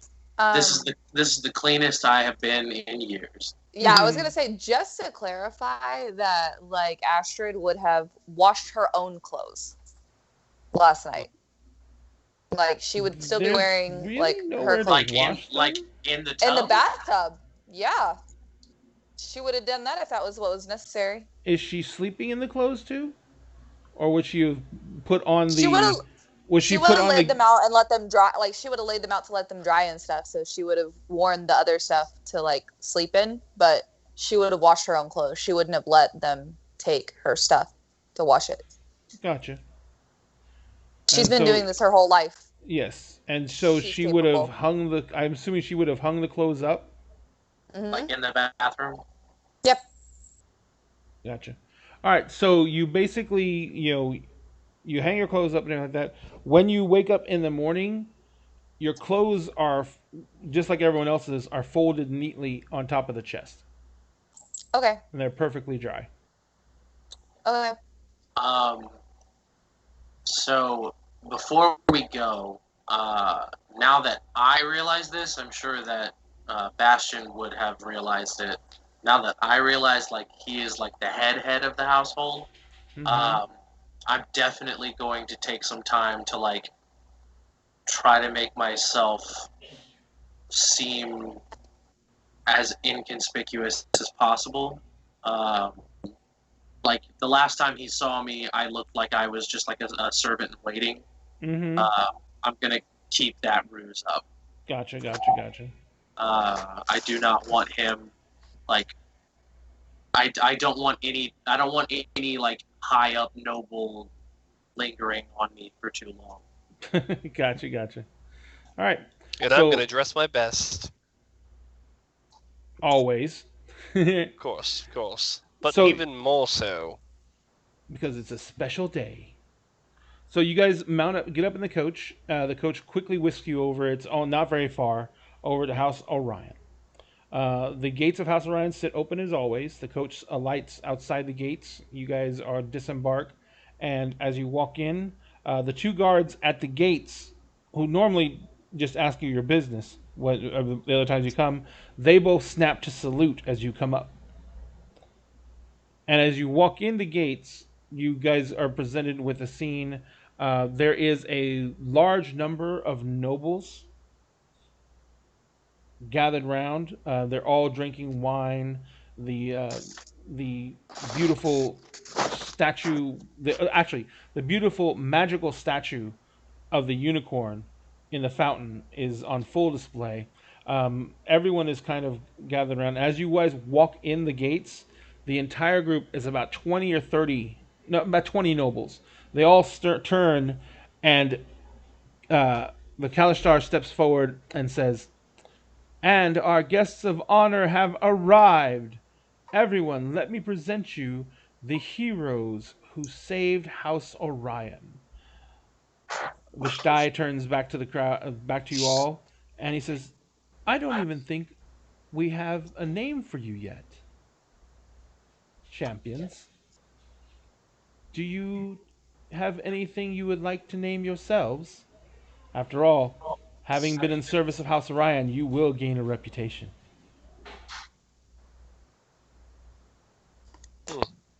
But I jokingly laugh. Haha. How about the powder kegs? I was going to say the same thing. Oh, that's No, literally, I was going to say the same thing. Like, Evan was about to say the same thing. He kind of looks as like, "Is that agreeable to you all?" sure. Yeah, sure. I like it. I don't disagree with it. In that case, and he spins around, "Ladies and gentlemen all, may I present the powder kegs." Powder Saviors is beaming. Powder is smiling like full ear to ear. The saviors of House Orion and everyone like starts doing the whole polite clapping while holding a glass of champagne, clapping, and everyone's like, some people in the back are like, cheers, and everyone's like, he's like, welcome we need to prestidigitation to like put some sparkles behind Powder. He says, welcome to. And Astrid kind of shudders because she almost got blown up the other day. He says, welcome to House Orion. Welcome to your new home. And welcome to the celebration to honor what you have done for us. We hope that you have a wonderful evening. And we know you will enjoy your time with us tonight. And that's where we're going to stop for the evening. Did we just join a cult? Oh, fuck. It is 10:07. Also, I did not realize that it was 10:07. Yeah. Like, Yeah. I was like so down to keep going. I was like, Well, it's already 10 o'clock. Sorry, Frumpkin just fell off the table. What did you get for being a jerk? Yes. All right. So thank you everyone who watched. We had a great time tonight. Tomorrow night, trust me, things are going to get very interesting. Or not tomorrow night, next game. So please come back and join us. Tuesday night, we start at 7 p.m. Central Standard Time. We run till 10 p.m. Central Standard Time, which is why we're getting ready to sign off because I got to go to bed. We thank everyone for being here. And remember, go to Facebook. Join the contest that we already have posted up for the mini drawing, which will happen when we hit 8,000 followers. And then I'm going to be posting up the information for the Twitch contest, which I'm going to be posting the pictures of the minis we're going to give away for that contest on there as well. And that Twitch contest is to get us to 200 follows on Twitch. Once we hit 200 follows on Twitch, we will give you guys a chance to win another complete set of minis that I will print out for you, and we will ship them to you directly. So, if anyone has anything else they want to say? Print out, not paid. Also, Not paid. I have videos of Josh singing for when we hit 7,000. Yeah. Yes. Just have to keep reminding people. And apparently a fist fight scheduled for 8,000. No, it's an eat-off. Oh, It's an yeah. eat-off Okay, yeah. Oh, it's an eat-off now? People in the chat suggested an eat-off. I'm always down to eat. I'm not crazy about that either. Like, that's not something. All right. Okay, do well- you want wings? Do you want Some crawfish? What do you want? more. Some more? Some more. Some more. A very thumb war 'cause there's a lot elaborate of hand-holding. and melodramatic thumb war. Melodramatic some more. We'll need like a score to it and like different camera angles. Of We'll course, get Michael close-up Bay. of the face. Yeah, we'll We get need Michael some Bay lens to flare. do the lens I'm flare. down for that. That I'm totally on board with. All right. Well, as usual, I want to thank everyone who participated tonight. Thank you, Josh, very much for making Bastion. Kessie, thank you very much for making Astrid what Astrid is. Grumpy. Yeah, she's a little grumpy. It's fine. Yeah. Joey, thank you for being Joey and like basically raiding the mini fridge. Would you all And, like to Jessica. know what I wrote about your characters? Oh, hang on one second. Evan, thank Sorry. you for powder and all the powder's powderness. Thank you. And Josh H, thank you very much for joining us, and thank you for bringing Xander to the group. I think he's going to be a great addition. Now, I'm you said excited you to wanted to play. go over what you wanted to give people a chance to see what you wrote about their characters. Absolutely. So with Bastion, I wrote homeless man ? For Astrid, I wrote judgy and quiet. For Super Joey, true. I wrote dragon marked, dirty, and alcoholic ? And for Powder, I wrote gun nut and then polite ? Very polite. So, A polite gun nut. so first impression. Powder is probably the most polite out of all of us. That's He the probably crazy part actually about is. it. So we have now first impressions that have been made. So next week we will take up where we left off at the beginning of your celebration party in House Orion. Don't forget to check us out on Sunday too. Huh? Yes. Don't forget to check us out Sunday and Friday too. Oh yes, absolutely. Friday night we have our Monster of the Week game starting at 7, running till 10. We are in no immediate danger. But things are always in a state of chaos and fear there. If you guys don't know what Monster of the Week is, it is an urban fantasy setting based around TV shows like Supernatural, movies like Buffy the Vampire Slayer, or the TV show Buffy the Vampire Slayer, X-Files, and what was the other one? Fringe. Shows like that are basically the gist of what the Monster of the Week game is designed to portray. And all of our players play hunters who are trying to protect humanity from the supernatural. And boy, have they found the supernatural. So, if you guys want to check that out, come tune in on Fridays. And on Sundays, from 6 to 10, Josh is running a Curse of Strahd campaign. Which, Josh, did you see that they are re-releasing a revised Curse of Strahd with a collector's edition? That is not something that I saw, no. Yes, they just I did see that today. I saw y'all shared that. Dun, dun, dun. They announced it today. That is exciting information. Yes, because they actually revised it too, so I'm looking to see what they changed. So, but interesting. I've always loved Curse of Strahd. I'm very eager to see what was changed. Yes, absolutely. But anyway, I think that's going to be all for the night. Check us out on Facebook, Dinner in a Game. Check us out on Twitch at dinner underbar and underbar a underbar game. That's the only one I could get. I am sorry. Check out our website for all of our links, www.dinnerinagame.net. And we thank you all so much for having watched the show. We love you. We want you to stay safe. Please, if you have to leave your house, wear a mask. If you can, stay home and relax and enjoy this time as best you can. Watch Twitch, watch our reruns, subscribe, follow us to get notifications, and we will see you all we will see all of you on Friday, I hope, and Sunday as well. And we will see you, those of you who come back for this show, next week on Tuesday starting at 7. Thank you all very much, and we hope you have a good night. Bye. Good night. Thank you. Bye. Good night. Bye. Have a beautiful